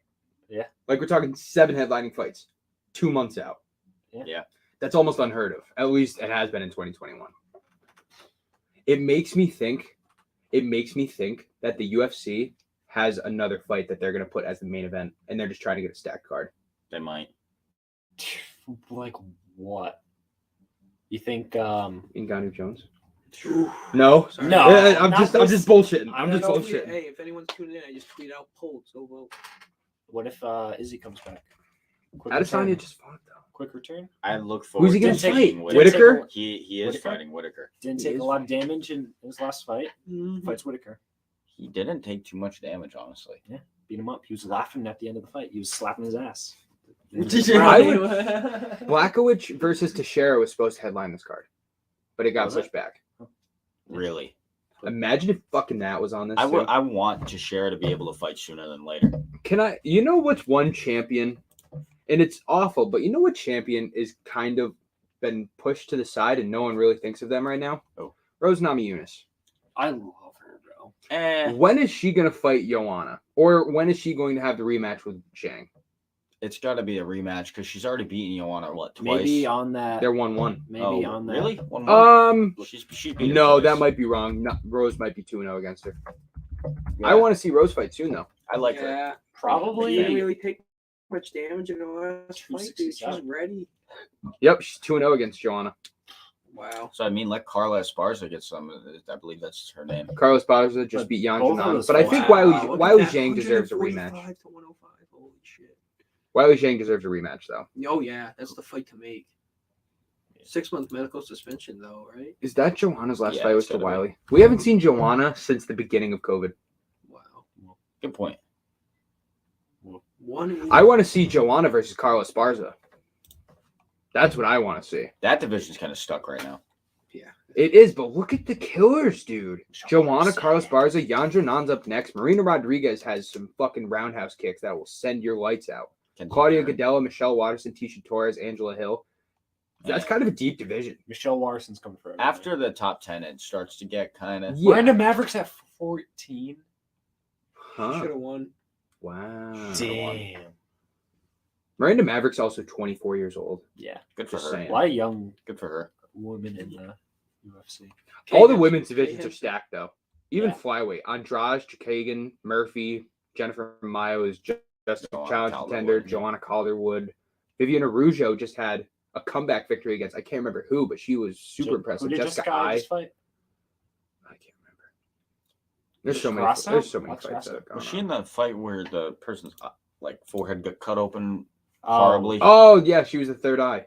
Yeah. That was Was the it? third eye. That was she got Yeah. headbutt in the forehead. Yeah, it was like, oh my god. Yeah, it would have looked like a third eye. Oh yeah, that was That's tough. that meme's funny with the two dots. Yeah. Looks like he's The smiling. Yeah. This has potential to be pay-per-view of the year. It really Yeah. does. What's paper of the year? Yeah, I don't know. So far? Yeah. That's a great question. Jimmy McGregor, though. Yeah, it's gotta be.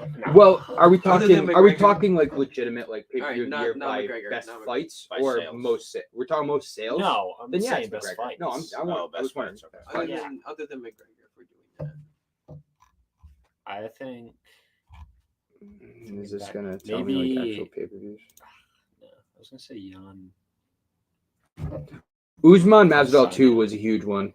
Yeah. Yeah. That's what the fucking third fight was. It was Rose Wiley Zhang Yeah. and Piotr Jan Aljamain Sterling. That's what it was. Did we already say that? We probably I think so. Dude, that But was I'm a just- crazy card. just realized. All right, so we had 264 Poirier McGregor 3. That was a long card. That was a long That card. was a long. No, that was a quick card. That was No. it was done at 12:30. It was That's pretty when quick. Jorge went 5 rounds with Kamara. No, that was the one we did at Dillon's. Poirier McGregor 3. That was done at 12:30. That Oh, was that one, that yeah. was That like one was 4 pretty quick. finishes. Yeah, that one. Yeah. The one where Weidman I'm broke talking his about leg was Kamara the quick Usman one. versus. Adesanya Vittori 2 was a long card. That was Mike's house. Oh. That Oh, was a yeah, long that's card. a long one. Oliveira Chandler was the best main event, I think, this year. I didn't get to see that because you guys were in Boston. It was wild. Dude, Usman yeah, that Masvidal was- 2 might have been the best main event. It was a bully fest. Dude, Usman was Chandler- so much more. Chandler level. almost knocked him out. Miocic Ngannou. Oh. Oh. Yeah, that was a good fight, but we knew what the direction was going after the first round. Luke really won fight. Usman Burns was a good one too. I really think that Oliveira Chandler was my favorite. Does this say what the undercard Fight of the year, Qatar Holloway. Was it No, punch fest. I don't I know if think I so. can say I that. think so. Fight of That was the right at the year. beginning That of is the it. year. That I was think like we should January. wait until the end of the year to answer that question. Yeah, Well, but it's this is- it's like halfway through. We we can did- talk about it. Actually, it's halfway That's true. through the year in 2 days. No, 6 months. That's No. gross. a month ago. It was halfway through the year. Ah, fuck. You're right. Fuck July, June. It's the same shit. Oh, July, summer's almost over. Yeah. Huh. All right, here we go. Wow. So Tapology has Holloway versus Qatar as the number one. Reyes Prajatska. That was a good fucking fight. good fight. That was a good fight. That was a really good That was fight. a crazy fight. Burgos Burgos Barboza was all right. Poirier McGregor 2. Really? Oliveira Chandler at 8. Usman Burns is up there. Did I put Oliveira Chandler up there before? Dude, Drew I Dober think, versus yeah. Brad Riddell. That was a good fight too. I don't know why that. UFC, probably Holloway. Yeah. Yeah. I can see Reyes that. Prajatska. He pieced him up. That was the best But it wasn't performance. competitive. Yeah, it right, was the best performance of the year. Yeah. Nah, dude. Reyes Qatar, versus Prajatska was really Yeah. good. that was the might one with be the the- elbow, that might right? be- The spinning Yeah. elbow. Yeah, Might that be might be knockout of the that's year. one of the knockouts of the year. It was perfect. It was Oh, like that guy caught him with the elbow, and then he's like, But it didn't do him justice because Dominic Reyes was getting fucked up. He was giving it back to Prajatska every now and then. He rocked him at one point. Yeah. But Reyes took shot after shot after shot after shot. "Did And Reyes kept coming. He ate like Thanksgiving, bro. Oh, he should have been knocked out before he So even did got his Qatar. back against a cage." Qatar ate like a motherfucker too. Yeah, Qatar. But you have a had the worst samurai warrior at 205 beating the shit out of you versus Max Holloway at 150. That's fair. No disrespect to Max Holloway because he's one of the best strikers, if not like top He's the 2 best striker in the boxing- UFC. compared to a 205-pound Jerry Pajaka. His power's limited. What's his name? What's his octagon name? It's something crazy. Yuri Prochazka. Isn't it The Last Samurai? Dude, I think it's The Last Samurai. he Oh, that's is cool. fucking Scary. He's scary. He is scary. He is gonna be. Oh my god! Look at that hair. That hair right there. That is so great. He fought Reyes like it too. Bro. Oh my god. Yo, that insane. that is awesome. Look at that shit. Wow. What is Prochazka's Wow. name? I think it. Denisa. Never mind. Oh, well, that's a lot less cool. That's something. I'm sure that's something in Czech though. It's a And he's lot. only 28 years old. Whoa. Dude, he's going to Really? run But that here, division. but hold on. That It might gets crazier when you look at his record. 28-3. Who's he lost against? All right, so I got to go to Tapology because they have his actual record or Sure Dog. Yeah. Sure dogs. All right, ready for this? I just want you to look for his latest loss. Wow. To King Mo was his last loss Whoa. in Ryzen. 2015. That was in 2015. Keep going. Wow. Keep going. Oh. You have one in 2013, one in 2012. All right. Dude, how old was he in 2012? Like 19? Probably. Holy yeah, shit. literally. Holy shit. Yeah. He got called to be. I Yep. read this story. He got called to be in the UFC way before than he was initially to be in. But he said he didn't want to. He wanted to train better and work his way up, Damn, that's bad. and that's what he did. And now That's he's in the UFC and he's going to be the champion. He got knocked out by King Mo in 2015. Who King Mo was a motherfucker around 2015. He was 24 in that fight. 23. Exactly. King Mo was Wow. 32 or Yeah. some shit. If you In his scroll prime. up, Zach, In his I think he prime. redeemed it. He's beaten Mo twice. Whoa. Yeah. I think he's beaten him twice. Maybe Wow. only once. But look at these last couple fights. Jake Hune is one of the independents' big stars. Mm. King Mo, Fabio Maldonado, CB Dalloway, and then the two fights in UFC, Ozimir and Reyes. Yeah, wow. All right. Who's he fighting this? So I don't know if you guys paid attention to this because that's just a lot of green wins. But if you look at method, KO, Oh, shit. Holy shit. One decision, KO, He KO, just KO, KO, KO, KO, KO, KO, KO. Draw. This guy has literally like Wow. 17 knockouts in his last 90 He's got fights. 100% power, 100% striking. I Yeah. 25 knockouts. don't think there's any wrestling. In 28 wins. 5 knockouts in 28. he has 2 submissions, dude. He has 27 Really. finishes in his 28 He wins. has 2 submissions. This guy is going to win. Who's he gonna? Andy's fight next? 6'4". Wow. That's a big light heavyweight. wow. Damn, bro. He's scary. Wow. 90. What's that? Imagine just being built like that. 193 centimeters. Nobody That's his would height. fucking look at you. With that hair up like that. Nobody would even bat an eye at you. Bro. If I saw some guy with this shit coming at me, walking down the street, With a Czech 220 Walking pounds, down the street 6'4", in my 6'4". just muscle. You're You're just 6'4". yeah. yes, Going down the street, like 6'4". right. Yeah. Right. So yeah, I do maybe knockout. There's a lot of There's been a lot of knockouts this year. Here's Like, my problem. Here's my one problem with Yuri Prochazka. He's a little bit in limbo right now. He's what? He's a little bit in limbo. Just gotta wait for that. Because Because feel like- Teixeira Blachowicz is going to fight, and probably not till September, October. So we might not see Prochazka again this year, which sucks. that present that Have yeah, but him- that fight that's good for him. It is good for him. He knows who he's gonna face. He can. He shouldn't settle for anything but the championship. He really shouldn't.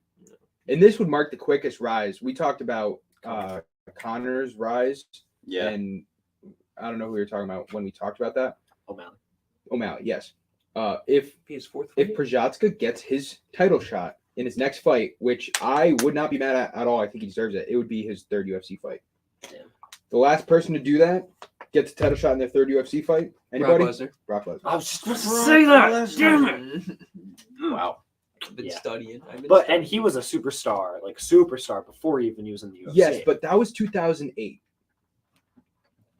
yeah. You know what I mean? 2008 when UFC rankings went to 10, not 15. That's how fucking long ago. we're Brock talking. Lesnar because has- they only had 20 people in a division. Brock Lesnar has more million pay-per-view buys That's than John great. Jones. That's great. Well, Bigger fan It's base. Yeah. That's an understating way of saying that though, because Brock Lesnar has $4 million John Jones dollars has pay-per-view zero. buys, Oh. and Jones has 0. yeah, I thought he only had like one. Wow. dude. Here's a way to put this. Ready? Donald Cerrone has more $1 million pay-per-views than John Jones. Yeah, but he was carried back. It was Connor. He was carried back. Yeah, I know. You can't. You can say that. We have the same amount of $1 million pay-per-views as John Jones. You know what I mean? That's fair. You know what I mean? That's a good Yeah, that's a line. one. Right. Bars. Dude, And it's so not worth it, dude. He doesn't even have a $900,000 buys pay. Yeah, what's his size? Yeah, it's Like like 808? 860 with Cormier, the second one. wow. And you figured with they almost get Adesanya Vittori did like 800,000. Nah, they did like 600, 700,000. Did they do It 700? was like 750. I was just gonna, I was hoping no one would call me out. I think it was 700,000. It was like 670. 700. Let me spout my lies. But yeah, it is what it is. I have so many tabs up right now. I gotta. get rid of all It's this hard shit. to get $1 million, I guess, in the UFC. I mean, Jesus. Oh, it Like, absolutely. look at Conor McGregor. 100%. I mean, there's a lot of champions, but I'll tell you what, it's easier now that ESPN has broadcasting rights because it just cuts off all the Reddit sub user Yeah. find it for free on Instagram Live kind of thing. It's hard to find them for free now. yeah. Right, and I've tried. ESPN is a huge part of that. I've never tried. Yeah, we get them every. Why would we need to? Well, before I was here, Right, I right. would try. I would too.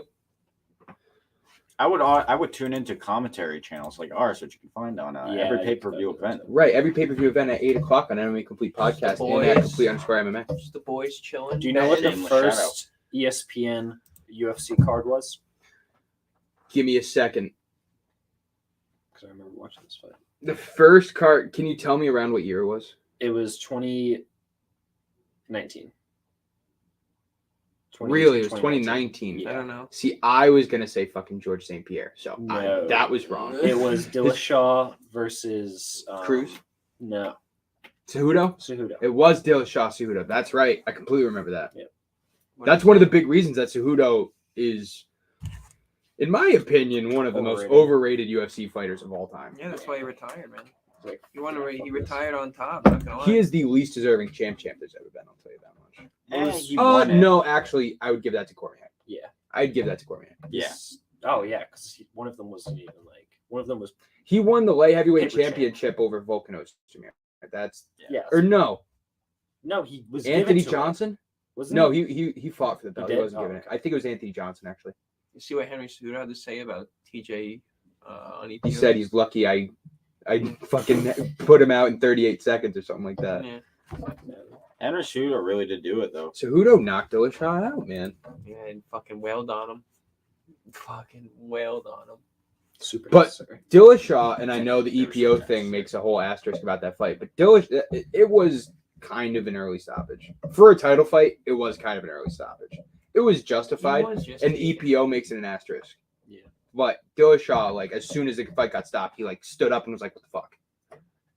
Dude, he Yeah. was so hurt going into that fight too. He had MCL tear. He had like problems with his arm. I think. It seems like a dick for me to say this, and I might revise it later, but we've been hearing that a lot lately. Like, we're going into fights. Connor said the same thing, that we're going into fights with injuries. And I don't have any pity for that. I can understand that you're in a bad position and you want to go through with the fight, not only for yourself, but with other people. But if you're fucked up, don't get in a fight. And if you do get in a fight, don't use it as an excuse. Do you think Dane puts pressure on them though?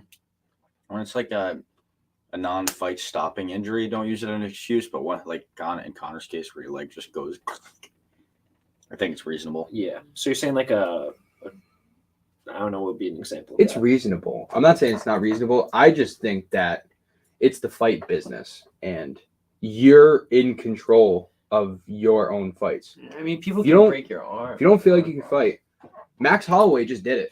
Max Holloway got injured in camp and canceled his fight with Yair Rodriguez. Max Holloway is one of the top fighters and he just canceled it. Yeah. And it sucks for him and Yair because they're not getting paid. 100% understand that. In their camp, you know, they got to pay everybody for their camp, even though the fight never happened. Yeah. All Didn't the it fucking happen travel with costs. and fucking- Whitaker too? Recently? Whitaker had, not recently, no, but Whitaker had a couple canceled bouts when he tore his ACL a couple times back in like 2018. Do you think UFC allows stem cell injections? They don't? Really? I don't know that for sure, but I would assume not. If you can't even use fucking IVs anymore, I don't think you can You can't use stem cell. IVs? for rehydrating or anything. Like. Rehydration after cutting gives you an advantage. But TJ Dillashaw Not is if actually everybody one of does the it. reasons for that because he literally almost fucking died. Who's the one that showed us the? Yes, you're right. TJ Dillashaw has. There's a great YouTube video. I'm trying to think of the YouTube person that I watch. I can't remember the exact name. I'll shout him out next time. I might look at it before we go. But they have a really great video on biggest weight cuts ever, and it's not on pounds. It's based on percentage of body weight. And TJ Dillashaw has the most. I believe it was for the Cejudo fight. He lost like 27% of his body weight for that fight. Yeah, he went from 160 to 125, something like that. He was walking like this, like being held up by people shaking. When he went to the weigh-in, his trainer like placed him on the scale. MMA on point. Fucking TJ. MMA on point. Yes, that is who it is. Because Great YouTube channel. Go subscribe to them after you subscribe to MMA Complete Podcast. Of TJ Dillashaw. Right. He looks like a ghoul. Literally looks like a ghoul, bro. It's gross. And it's crazy. And you know what's even crazier? TJ did it again. And granted, that fight, he went down to flyweight to fight Cejudo. So it's 10 pounds more. But he walks around at 160, cutting 135. That's 25 pounds of a 160 I thought pound Cejudo person. moved up. That's fucking I think crazy. it was crazy. 135. I'm pretty sure that was 125. I could be wrong, but I'm pretty sure that's why that was such a dramatic thing, because he dropped an extra 10. But now that you say it, no, because you're right. Because that was for the bantamweight title. Yeah. Yeah. No doubt. He's still fucking cut like too much weight. It's literally like he cut more than a quarter of his body weight. Should have died. That's like like kidney failure. That's right? like me cutting 55 pounds. Holy fuck. Yeah, wow. And mind can't you, even it's lose me. 5 pounds. It's like me cutting 55 pounds for him, 30 pounds in a month. And he's also way small. Holy fuck. And then not only that, but gaining 10, 15 pounds in the next 2 days to put weight back on. That's bad for your body, man. Bad. Yeah, definitely. You dish me water. Yeah. Which is why, like, you know, it really puts a great question as to, is weight cutting that beneficial? Is And it let me ethical? preface this by saying we're not You're looking at nutritionists, stuff all the we're time. not physical therapists, we don't know the value in doing all that in weight distribution and all that stuff. I do. But like, I can see why you would do it.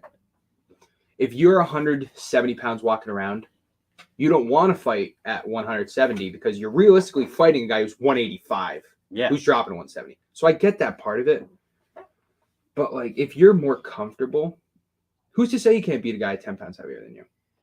Yeah. Adesanya's a great Adesanya's a great point for the opposite, because he didn't cut any weight. He just put on a couple pounds, but he got fucked up by a guy. Well, so that's a different But that guy weight added on difference. weight. There's It's a dudes different like weight difference. there's dudes like that though. Like you can tell Oh. Justin Gaethje fights closer to 155 than a guy like fucking Khabib. Like just say Khabib, like fucking big weight difference there. Khabib might be the biggest lightweight ever. What was the weight Connor and Diaz fought in the second fight? Poirier's One huge second. In too. the second fight, 155. Ah, okay. All right, No, boys. it was welterweight. It was. Was?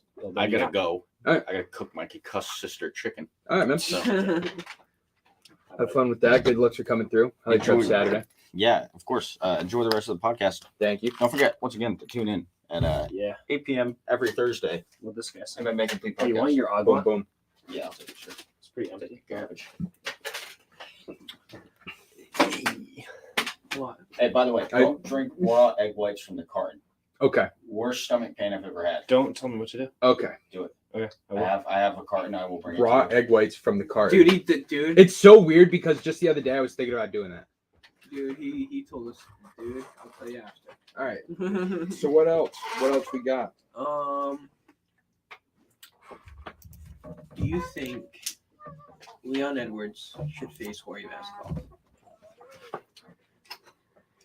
Because I think it's an easy sell, dude. They got that backstage fight before the 3-piece with I the think soda. it's an easy sell. Here's You know, it's the birth. point. And I realized that when I kind of talked about welterweight being great, and then we looked at the contenders, and I'm like, all right, maybe I was overselling it. But what do you do with Jorge now? Has Jorge reached his ceiling? Has Jorge He's old, gone isn't he? to as much as he can in the UFC? I think the mountain has definitely peaked. Right. It's Maybe. definitely peaked. Maybe, And dude. the climb, oh man, it's fucking far, man. It's so far. And not only that, but his hype was the biggest factor in him going up there. No offense, but his hype was the biggest factor in getting That title flying shots. knee. And that hype's pretty much before over. that. I'd say before that. Right. No, it was he I'd knocked say the out knockout Till, Darren Till in London. and the fans that's when UFC fans were like, okay, he's legit. But when he flying knee Ben Oh Askren, yeah, no, that's that what was it the breakthrough. That was the fucking to the moon. But that's a big peak. Like you say, he's past his peak. That's a. Oh, it absolutely is. And but I mean, it he's poses, lost twice. but that poses my question: do you put Jorge with someone who's higher in the rankings than him? Yeah. Or, yeah. and when I say higher, I mean closer to one. What his last fight was the champion. Yeah. And his fight before that was You could also the champion. the champion. You could also say that he's lost 2 in a row. Yeah, to the But champion. to the second greatest welterweight to ever do it. I You take hear him and you. Kobe. Him and Kobe. I hear you. But does that necessarily mean that he has to fight a top 3 guy now? He's number 7, which is unjust for him. I think he should be 5 ahead of Luke Angel. Why are you going to give Connor Dustin again, like people are saying, but not give Connor's? You can't compare him. Not to yet. Connor. Not yet. But- Not yet. Couple years. 3 years. 3 years. Maybe You if just Connor's can't. still in it. Connor is the single biggest outlier the UFC's ever seen, and that probably will never be broken. Connor might be the best technical striker the UFC ever saw in that 4-year period, and his hype is so much better than his skill. No great fighter can you say that about. No great fighter, like really great fighter, can you say their hype is like by far even better than their skill. Yeah. He- But he doesn't I have a don't lot think of you can hype. say that. His skill's better than his height. That's what I'm saying. Yeah. You can't say the opposite for you anybody can't? except for Connor. Who can you say is a legitimate world-class UFC fighter, but their hype is even bigger? Charles Oliveira, maybe? No, that's Maybe. He does not have a lot of hype. He does not have a lot of height. Maybe, and this is a long shot.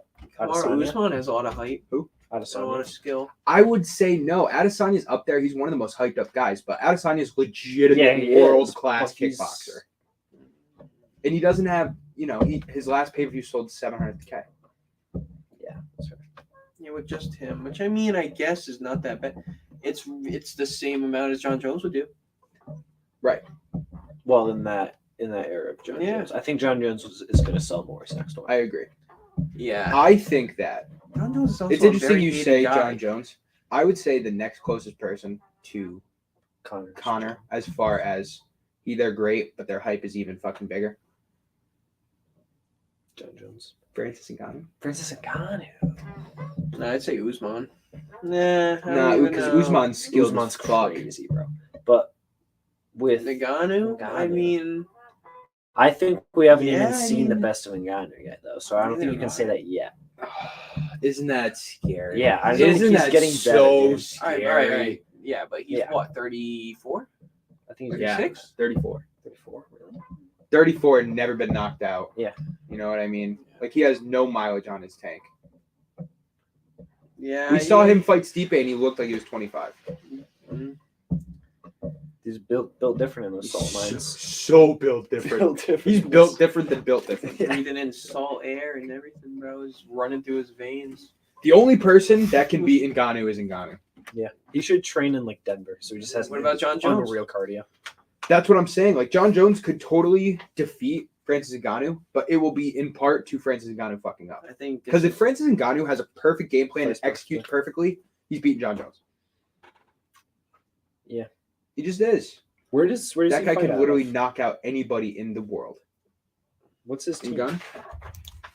So I'm wondering if his if Nagano was just had just like a mean voice or just like trash talk or like anything like Mike Tyson, like bro, this guy would be so. But he's not. He's like Fucking one of the big. nicest I know. guys ever. He really Yeah, is a no, he super is. humble, really nice Yeah, guy. But if I'm just saying, like, bro, the hype with even just like heavyweight, like even the name heavyweight Fights like, out of France. sells.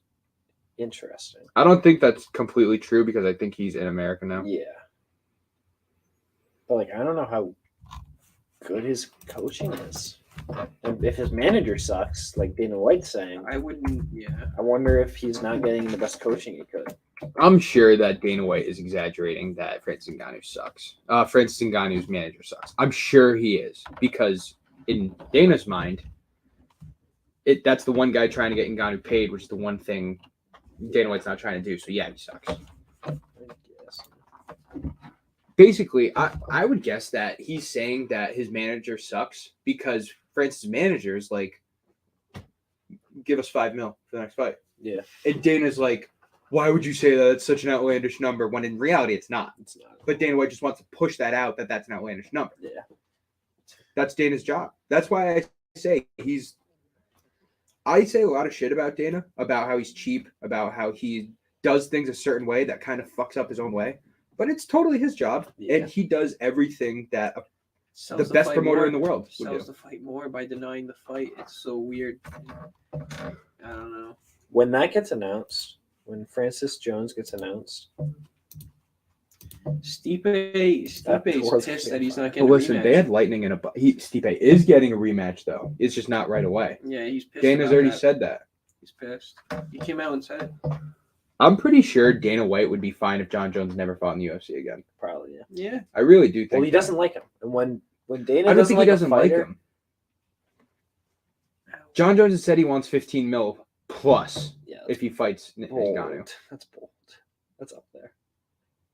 Dylan just texted Yeah, so that what he said. me looking at judges' scorecards at Dillashaw Sanhagen, thinking how did this Oh, It's Hasbulla looking at the phone. Hasbulla versus Ngannou. You know what's interesting to me? Do you think so John Jones has a UFC contract. Yeah.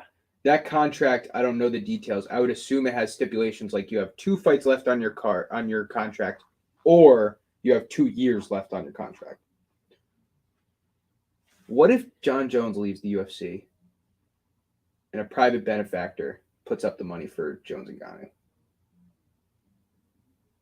I say that only because that is an outlandish theory to have. But I say that only because, do you remember how Poirier McGregor 2 initially was an exhibition in Ireland? And then as soon as that got made, the UFC was like, no, we'll pay you. No, you're going to fight at UFC.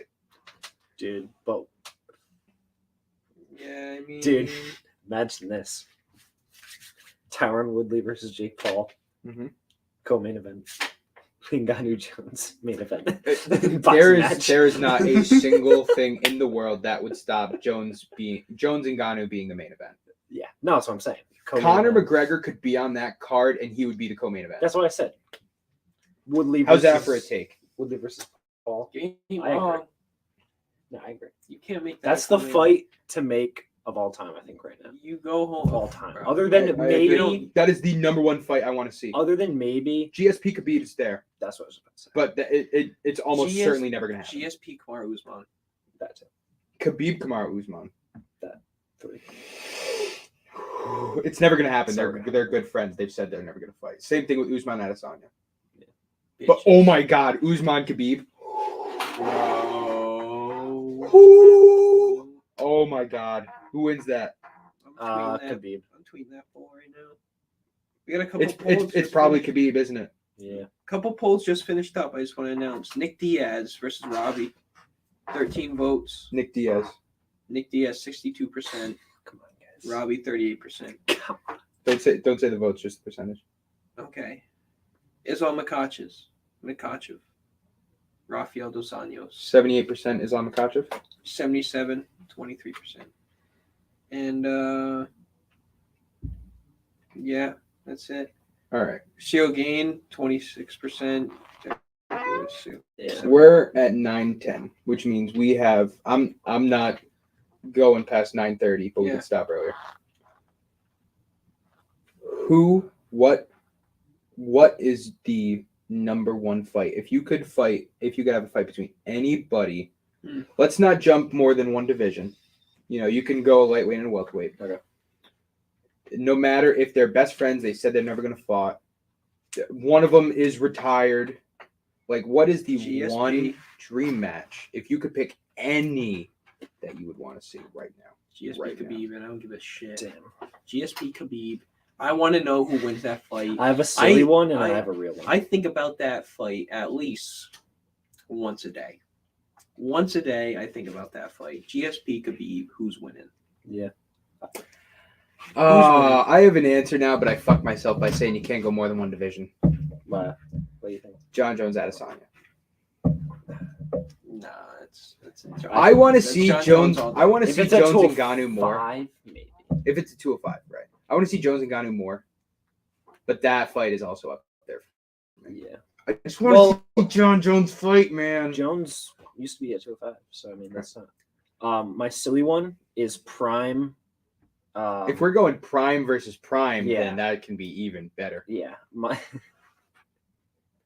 fucking I can't think of his name. I'm an idiot. Brock Lesnar Mm-hmm. versus Francis Ngannou. Prime. That'd just be Prime. nuts. So like right now Ngannou versus Yeah. like 2009 Brock Lesnar. Yeah, that'd just be nuts. Slugfest, dude. Dude, I think Brock Lesnar wins. Maybe. Dude, I That'd think just be Brock an Lesnar insane wins. Fight. Brock Lesnar was the best wrestler in the division for like 2 years. Yeah. Way better than Steroid? Francis. Are we talking steroid? Well, Hell yeah, we do said- some both of We them. said Let's go. prime Lesnar, and Let's prime go. Lesnar is like 60% steroids. So And Ngannou's on like natural steroids. Like, he's just if we're talking prime, my real one, by the way, is I have a better one. yeah, I have an out there one. If we're talking prime versus prime, yeah. okay, hear me out. Because this is not one that you would think of. I don't know why I just hit me. Prime Conor McGregor. Mhm. Just beat Jose Aldo I think I know who you're gonna say. 2016 Yeah. versus prime, like right now, Oh, okay. Max Holloway. Ooh, That's a good that'd be a fight. fun one. That's a good That'd be a fight. very fun one. That's like one of the best stand-up battles I can think of. I need to see GSP Khabib. Yeah, man. I was gonna say GSP Usman and Khabib's GSP. up there. I just need to see it. Like that's GSP the one. That's the one. I think GSP Usman is almost more attractive to me than GSP Khabib. Yeah, no, it's those two. It's those two for me. It's Yeah. But either Jones one. and Ngannou is my number one dream matchup. It is. Yeah, That's number 3 for me. and that's number 3. realistic, so that's cool. Yeah, and it's gonna happen. So that's a good dream to have. Yeah. It's a dream come true. Could Stipe beat John Jones? What if Lewis? Okay. Maybe. What if Ngannou loses to Lewis before John Jones can face him? Then Dana White blew his fucking chance. Yeah. Then Dana White, Dana White fucked fucked up. That's what that means. And I get you can recover it, but it's never going to be the same. And that is worst case scenario for Dana White. Then make Lewis fight Jones. Lewis knocks out Jones, and Lewis becomes the greatest heavyweight. Oh of all my time. God! Imagine Let's go. that It shit. needs to be the belt, though. It needs That'd to be be more belt. nuts. Imagine if He fucking beats both Derek of them. He's Lewis. like, fuck both of those guys, bro. He's like, yo, Wow. my balls ain't hot. Yeah. Wow, Can Stipe Miocic beat John Jones? Yeah, he can. it's a good fight. Dude, if Daniel Cormier could beat Stipe, or Dude, John if- Jones is yeah. still. If fucking- Stipe can beat if Cormier, Stipe can beat Cormier, John Jones is what, 35, 36? 31. John Jones is 31. I think he just turned 32 like a week ago. Yeah. he's young. Yes. Yes. He was the Exactly. youngest champion in UFC. Dude has history. been fighting title fights for 8 years. Yeah. When's the last- Title fights. Yeah, last time? The best resume in MMA history. this dude is crazy. And he was laid off for fucking years. He hasn't fought since December of Suspended. 19.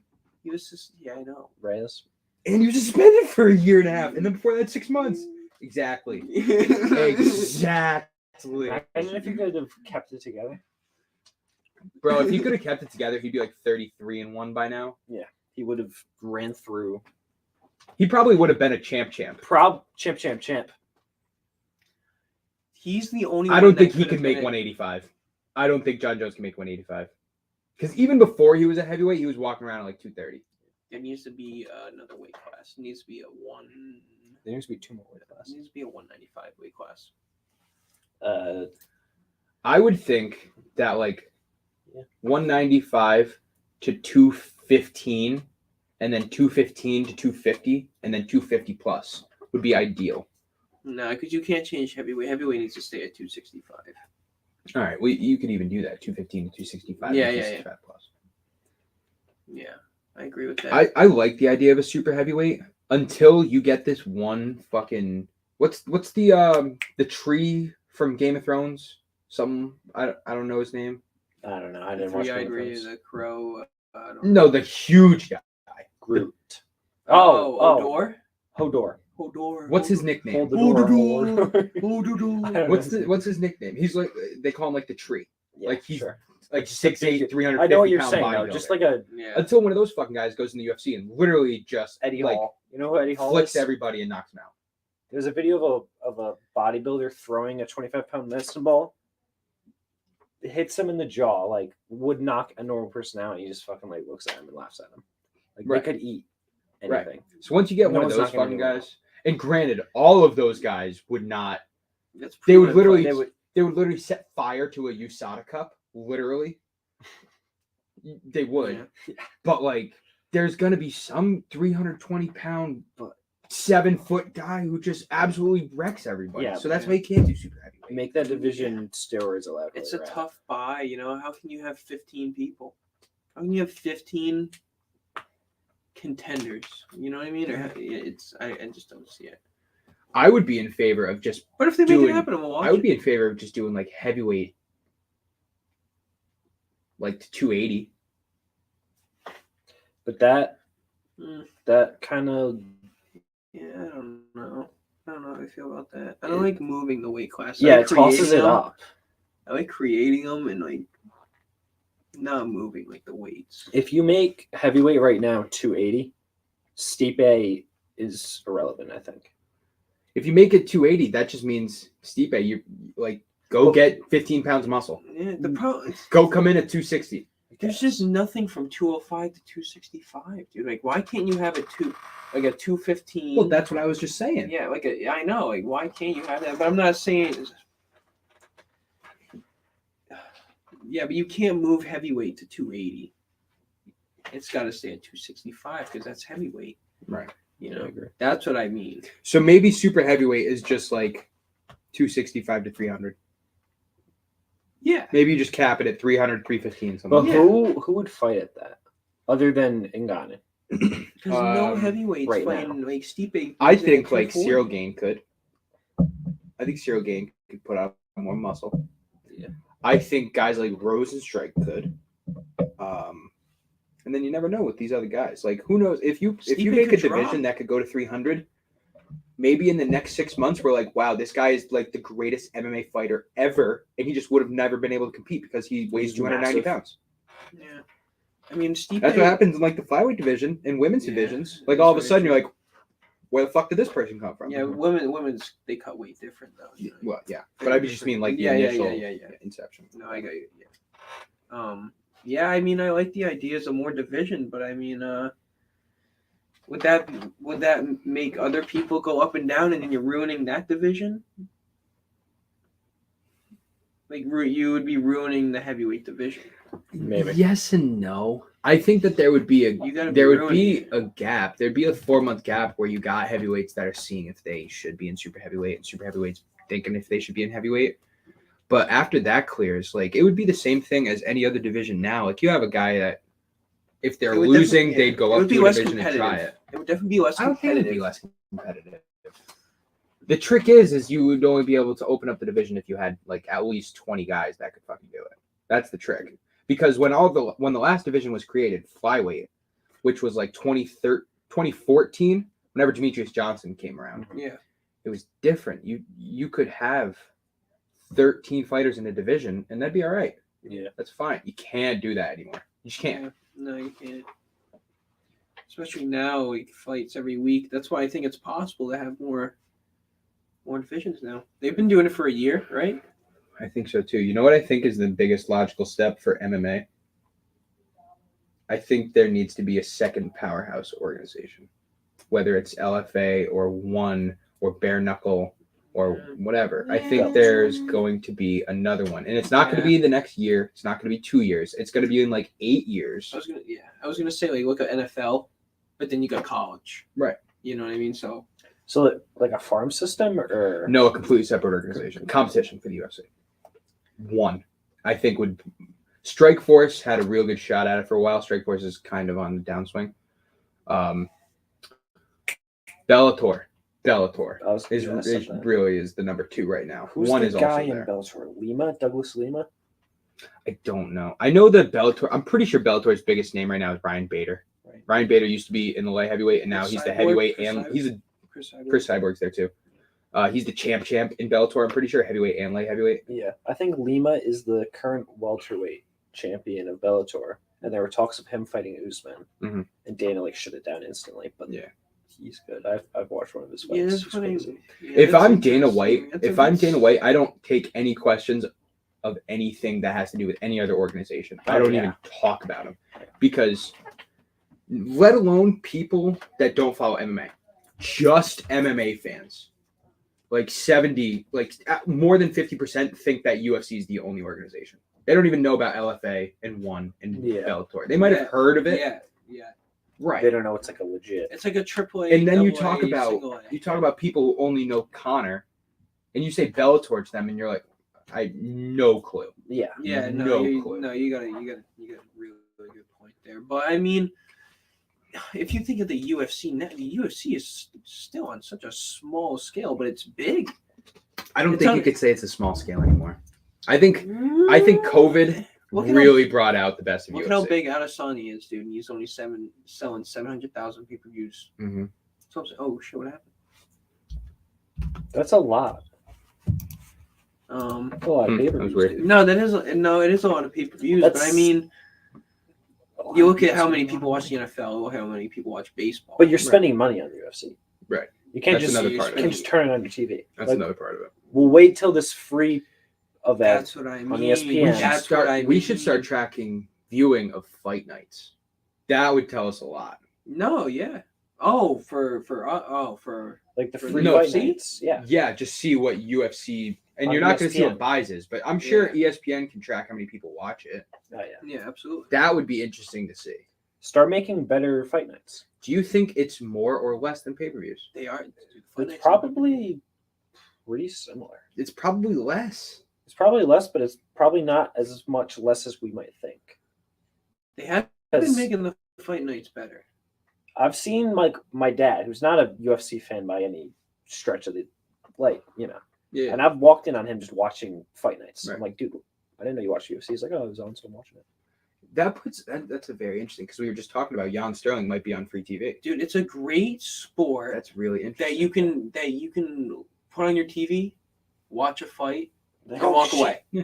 And then come back in like 20 minutes, There's 15 another minutes, fight. and there's another fight. Right. You're like, oh shit. You know, it's Oh shit! you're like, oh shit, like this Beating guy's the getting fuck out of beaten each the other. fuck out of. This chick's putting that chick in an arm bar. It's like crazy. Yeah. And as the time goes on, like more and more people are signing for jiu-jitsu. Mhm. There's like 10 years ago, like there was like no blue belts, and now like there's a blue belt everywhere. Like it's just getting bigger and bigger and bigger.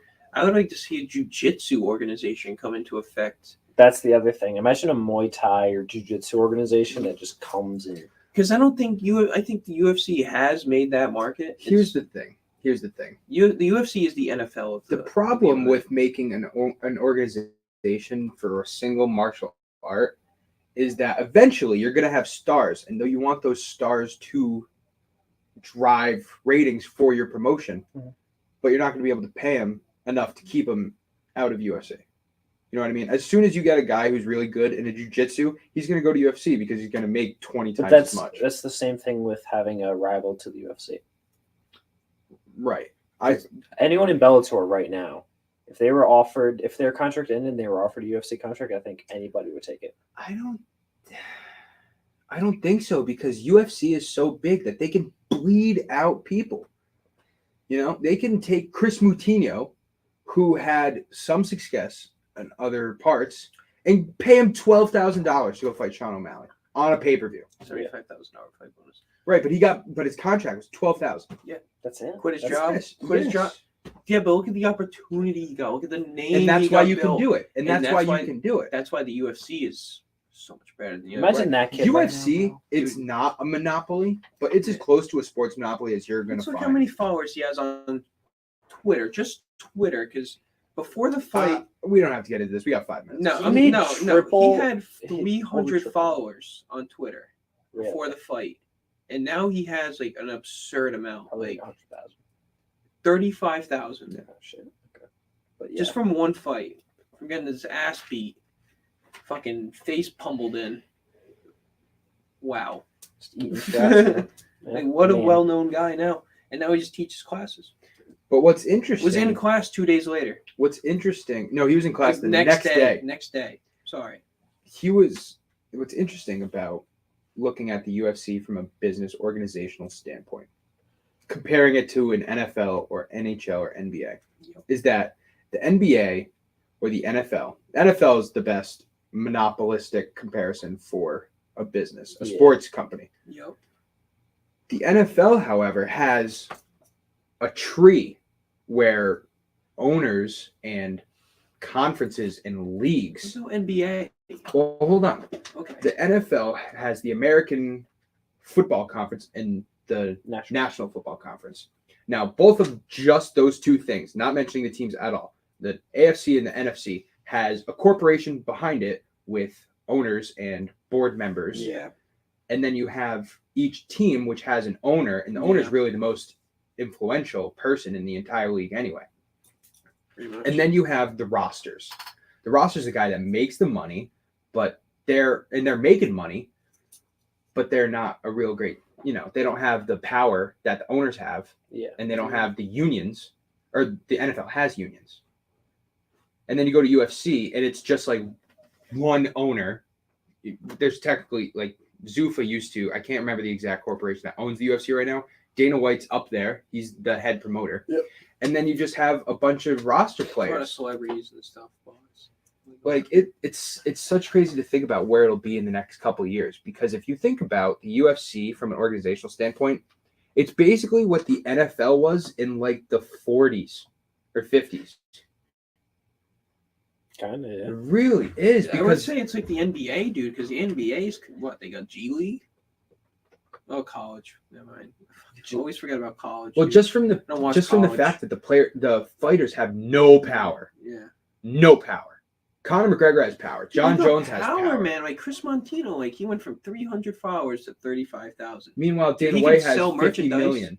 He can sell merchandise now. He can get some T-shirts going. Like, And they that's a don't take- little bit of power, but compared to Dana, You can start your own whiskey company. You can start your own. if you're Conor McGregor, yeah, you can- but you you can have get these- your own hot sauce. no, You I'm can not start saying shit. that they don't have opportunities, because of course they do. Life is what Exposure. you make It's all of it. exposure. It's Dude, they exposure, get a exactly. ton of exposure. They But get a when ton you of look sponsors. But when you look at and I can't think of the word that describes what I'm talking about, but when you think about the makeup of the business standpoint of every other sports company, NFL, MLB, NHL, NBA, and then you look at UFC, the NFL has like owners, and then below them, and then below them, and then below them, and then like the union, and then the players. Yeah. The UFC has like the owner, and then Dana White, and then the fighters. Yeah. Well, That's it. There's no UFC union. the fighters have managers and they have negotiations. Yes, they do. But Dana the at the end of the managers, day does the have. managers and the agents have no Yeah. business role in the UFC at Dana all. They have makes business the role for their fights, fighters. Yeah, man, it's like you got to take advantages of when they're brought to you in the UFC. I completely agree. And, you got to be smart with yourself. Like GSP didn't take every fight offered to him. If everybody took every fight offered to him, bro, you'd be a fucking mess. You would never be the champion, dude. If you're taking, it's not a bad thing to say, but if you're taking every fight, you got to be smart with your fights. Yeah. And take fights that make sense. I agree. I just thought it's interesting to point out that the UFC is still in its, I think, infancy of its organizational business. No, that's what I mean. It's small, but it's big. Right. It's a very It's top small heavy. but big business. 5 It's- years from now, I'd say Who 5-10 fucking years. knows, I think man? it's going to be as big. I think it could be as big as soccer. Yeah. Just because everyone's from all over the place. It's all it's over the the shock world. factor. The shock factor is the only reason that it's not huge yet, because obviously not everybody wants to watch people fight violently. Imagine- That's the biggest thing. I'm just saying, if you had 3 McGregors, I mean, fuck. Well, Shit. there's gonna McGregors be in 3 different divisions, talking shit all the time, fighting every other 2, 3, You're 4 getting one. months. You're getting if he wins Covington, Dude. if Covington beats Usman, dude, that's a Dude. new McGregor. I think that's your Bro. guy. I don't think he's on the level. He would could sell. be if he was a champion. He would sell. He would sell. And he's Republican. Republicans are Here's gonna eat the that thing. shit up, bro. Here's the thing that separates Covington and McGregor, though. McGregor shit talked and people loved him for it. People hate him. Covington shit talks and people hate him for it. Is that a bad thing though? It's not people bad hate thing, him. but People like him though. it's not a I bad like thing. him. I like him. Right. Fucking love him. Some people like him, but everybody fucking loved Oh, Conor yeah. McGregor when he was coming Yeah. out. Yeah. And people, It's the accent. Right. It's the accent. I'm sure that we'll Straight see up. another Conor McGregor type in the next 10 years. That's a unicorn. In the next 10 years, though, I'm sure that there's going In to be 10 one years? person. Look at how long it took to find him. But Look at the NHL. They've don't never you had a think? guy like Don't you that's think that if given remarkable stuff. the opportunity to, John Jones could be? I mean, there's Canelo. I mean, how long did boxing get to find him? Floyd. Not to get off of, I'm staying on topic, but Well, boxing has always had a I- window. They've always but had look at- someone you that's had Mike bigger than life. Tyson and fucking. You got Joe Well, Lewis and Muhammad Ali You and had multiple. Carl You Frazier had and Pernell multiple Whitaker. McGregors, dude. And, yeah. That's And what Evander it gonna- Holyfield and Mike so Tyson. great. What's it gonna take for the UFC to have another McGregor? Like, what's that person gonna be like? You think? It's so hard because people, dude, the UFC flies through people, man. Like, I think that one day, and it's not going to be in the next couple of years, but one day there will be someone who is larger than life because of his skill. Because of his skill. And I mean that by like someone comes in and they are literally like 30-0, like it could be, but like yeah. like 40-0, knocking people out. And it doesn't necessarily have to be the hype, because I believe in a couple of years people will get more of an appreciation for skill Yeah. and more of knowledge about the sport like we have. Mm. And I think that will 5 be able to years from now? sell it. Hopefully. So I think that will be the next guy. But if we get a shit talker from Russia, Oof. I think he could do it. Bro, Because Khabib, Russia is dude. one country that will die for their Yeah. star, like Ireland did for McGregor, which was a huge reason for McGregor's success, because that whole fucking country Yeah. was behind him. Khabib. I think Khabib jumping into the crowd hurt his legacy, man. I don't think it Hurt did. his image. I think that's like 100%. when you think of Khabib, that's like the 20th thing you think of. I don't know. It's like the That's- fourth. It's like the. You think of second when you think of for me. Khabib, you think of him I jumping in the beating, crowd. When I I think think of him of beating Khabib- McGregor, and then I think of him jumping into the crowd. Really? I think Yeah. of I almost don't even think of him as a fighter first when I think of Khabib now. I think of the Really? boss. I think of him as like a good ambassador. I think of him as like an ambassador Yeah. type. Yeah, but him jumping into the crowd, man, you saw a different animal. You know what I mean? It's just like a different person. by the way Like that humble guy wasn't Yeah, there. right. I think again, the guy is the greatest. Is he the greatest fighter of all time, or is he the greatest lightweight most of all dominant. time? Maybe most Khabib, dominant yes. fighter. Khabib's the greatest lightweight of all time. Yeah, but is he the greatest of all time in No. general, or is he just the greatest? Are you talking MMA fighter? Yeah.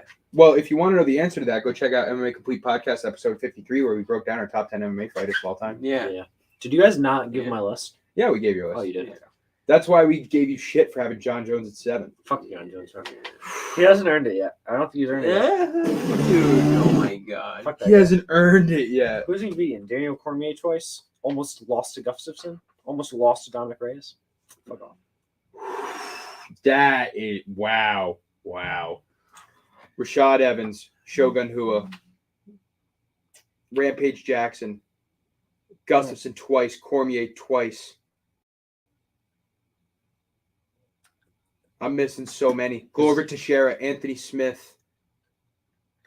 Anthony Smith. That's a stretch to include Anthony Smith on that list. It's not the listen. He Look, has he almost lost twice against lesser opponents, and he should have lost against Reyes. Straight up, just should have lost. That's a decent argument. And probably should have lost against Gustafsson. I don't think he should have. I remember. I think that was a close fight, but I think that Jones got the rightful decision. Bro, I didn't watch that fight live, and I watched it as like a free fight when he was fighting Daniel Cormier for the second time. Mm-hmm. And I was watching it not knowing what the outcome was because I didn't understand the concept of the free fight. So I was like, oh shit. And I was like, oh, so John Jones is lost? And then they were like, oh, he won. And I was like, John Jones probably won 4th and 5th round pretty decisively in that fight, though. And that's where John Jones' magic is. If you look at all those fights, you mentioned the Dominic Reyes fight, mentioned the Gustafsson fight that he almost lost. All of those fights, I don't know the statistic off the top of my head, but if you look at his fights, go look at the 4th and 5th round of his fights that have gone that far. It's like 95% of them he wins. And that's an aspect of itself. Yeah. What do you do in championship rounds? What do you do in fucking crunch time? And John Jones almost always fucking delivers. It's not that John Jones has the greatest resume, which I'd even argue that he does. But even besides the fact, it's the fact that dude has been in championship fights since he was 23, and he has not lost one. He's not lost one. Khabib was in championship fights for 2.5 years. Yeah. Jones did it for 7. 7, but it was stretched out. 22. He was 23. champion. 23. He was younger than us. 23. He took years off. He was the dude. same age as us. He took and he was fucking years off in champion. between. Yeah, he ran over somebody and He didn't run him over. somebody. He didn't run him over. Did a bunch She had of a hit and run against a pregnant woman in her car, but she did not get run over. Ryan Bader, DUI. Mauricio Hua, Rampage Jackson, Lyoto Machida, Rashad Evans, Vitor Belfort, Chael Sonnen, Gustafsson, Glover Teixeira, Cormier, Oven St. Preux, Gustafsson, Anthony Smith, Thiago Santos, Dominic Reyes. That's Wow. fucking That's names, man. Sorry. That's names. I know it's Alright, not you that said impressive. that's fine. I know it's not that impressive, but for 2013 to beat Hua, Rampage, Machida, Evans, Belfort, and Sonnen, that 6 was legendary. It was literally legendary. That's like 6 of the top 8 fighters at that time in that division. Overkill, yeah. 138 to 53, not even close. Closest fights. Gustafsson. He And- choked Lyoto Machida unconscious. Walked away. Unconscious. He knocked out Shogun, I believe, for the first time in the UFC, beating him 75 to 9 strikes. Vitor Belfort, he should have got his arm snapped. Yeah. But he came through. I mean, if you want to say that John Jones shouldn't be top 5 because he got bopped for steroids, that's Mark's argument. That's fair. That's part of my argument. And that's totally fair.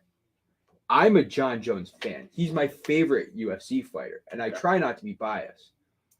But I just can't hear you if you say John Jones is number 7. I literally don't even hear the words coming out of your mouth. You know what I mean? Like it's not a linguistic thing. I just have no communication. Definitely at least top Well, who did I have?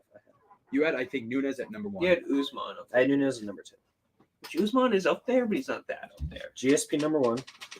Nunes number 2. Khabib number 3. Anderson Silva number 4. You can't put Anderson Silva above John Jones. Demetrius Johnson number 5. You cannot put Demetrius Johnson above John Jones. Stipe number 6. And Stipe is Stipe is not a terrible That's your argument. best argument, but you Really? can't do it. I would say that Stipe, I also made this list in 15 minutes. that's fair. Okay. So if I were to redo it, and I would redo it, Bro, we changed our list like 20 times before we We did the talked pod. about it for the full week of I'll that stand fight. my ground on Jones not being top 3 though. But I'll put him at 5. So you're going to keep Silva at 4? I'll put Silva at 6, right behind Jones. So who's your top 4? Top 4 would be GSP, Khabib, Nunes, Jones, Stipe. That's fine. I like that. That's totally fine. Respect. I'm with that. Amanda Nunes, She's just so dominant. Amanda She's Nunes, never gonna lose. you 100% could put her at number 1. No, you can't. You can't put her at number 1. I think we had her number 3. We combined our all lists and did like averages. I think she was 3. yeah. I think it was John Jones, GSP, Nunes, Khabib. I might listen to that podcast tomorrow. And then I think I like 5. listening to that pod. 5 was either Usman, Stipe, or Mighty Mouse. I think it might have been Mighty Mouse. I think it was my 8. Yeah. All right, boys, it's 9:40. Yeah. I think this is about a wrap. This has been a good pod, though. Yeah. Yeah. It's Been a long good one. time. This 2 is hours. the longest pod we've done in a while. 2 hours. So respect to that. 2 hours, 15 minutes, just Um, about. Thank you, everybody, for tuning in. Make sure you check out My Thursday debut.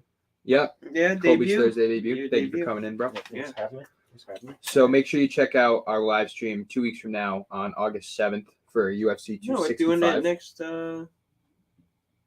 When's the next pay per view? Next week. 2 weeks from now. Oh, it is. Yeah. Okay. 265, where we're going to be live streaming. We're going to have the exact time mapped out for next week because I won't be here till like 10:30. But we will be live streaming just about the full main card, Might like go we to do Dylan's. for every event. Yeah, I might set up at Dill's. So make sure you check that out. Go check out Naked Sports, where we've been putting out articles. I put out another UFC article yesterday. Nice. I'll tweet that out. Go follow us. I think I retweeted it from our MMA Complete. Did you? Yeah. Go follow us on MMA Complete at @complete_MMA. Our Twitter's been just been bumping. It's been doing great. So that's a great follow. Thank everybody for tuning in. We'll do it every Thursday. Episode 57 in the books, 58 next week. Yeah. This will be pay-per-view, I think 13 we've done. So 13. Damn. I think it's 13. Over a year. Over a year. We've done it over a year. Yeah. And yeah, The grind keep continues. progressing. Keep progressing. Getting better every day. That's what it's Yeah. about. It's not about the They're big gains. they're It's about a getting- lot of small gains. They're So, getting better free flowing. I feel like. Yeah. All right. So thank you everybody for tuning in. We're going to get out of here. Have a good week. We'll see you next Thursday. And then for the pay-per-view 2 days after August 7th. Hell yeah.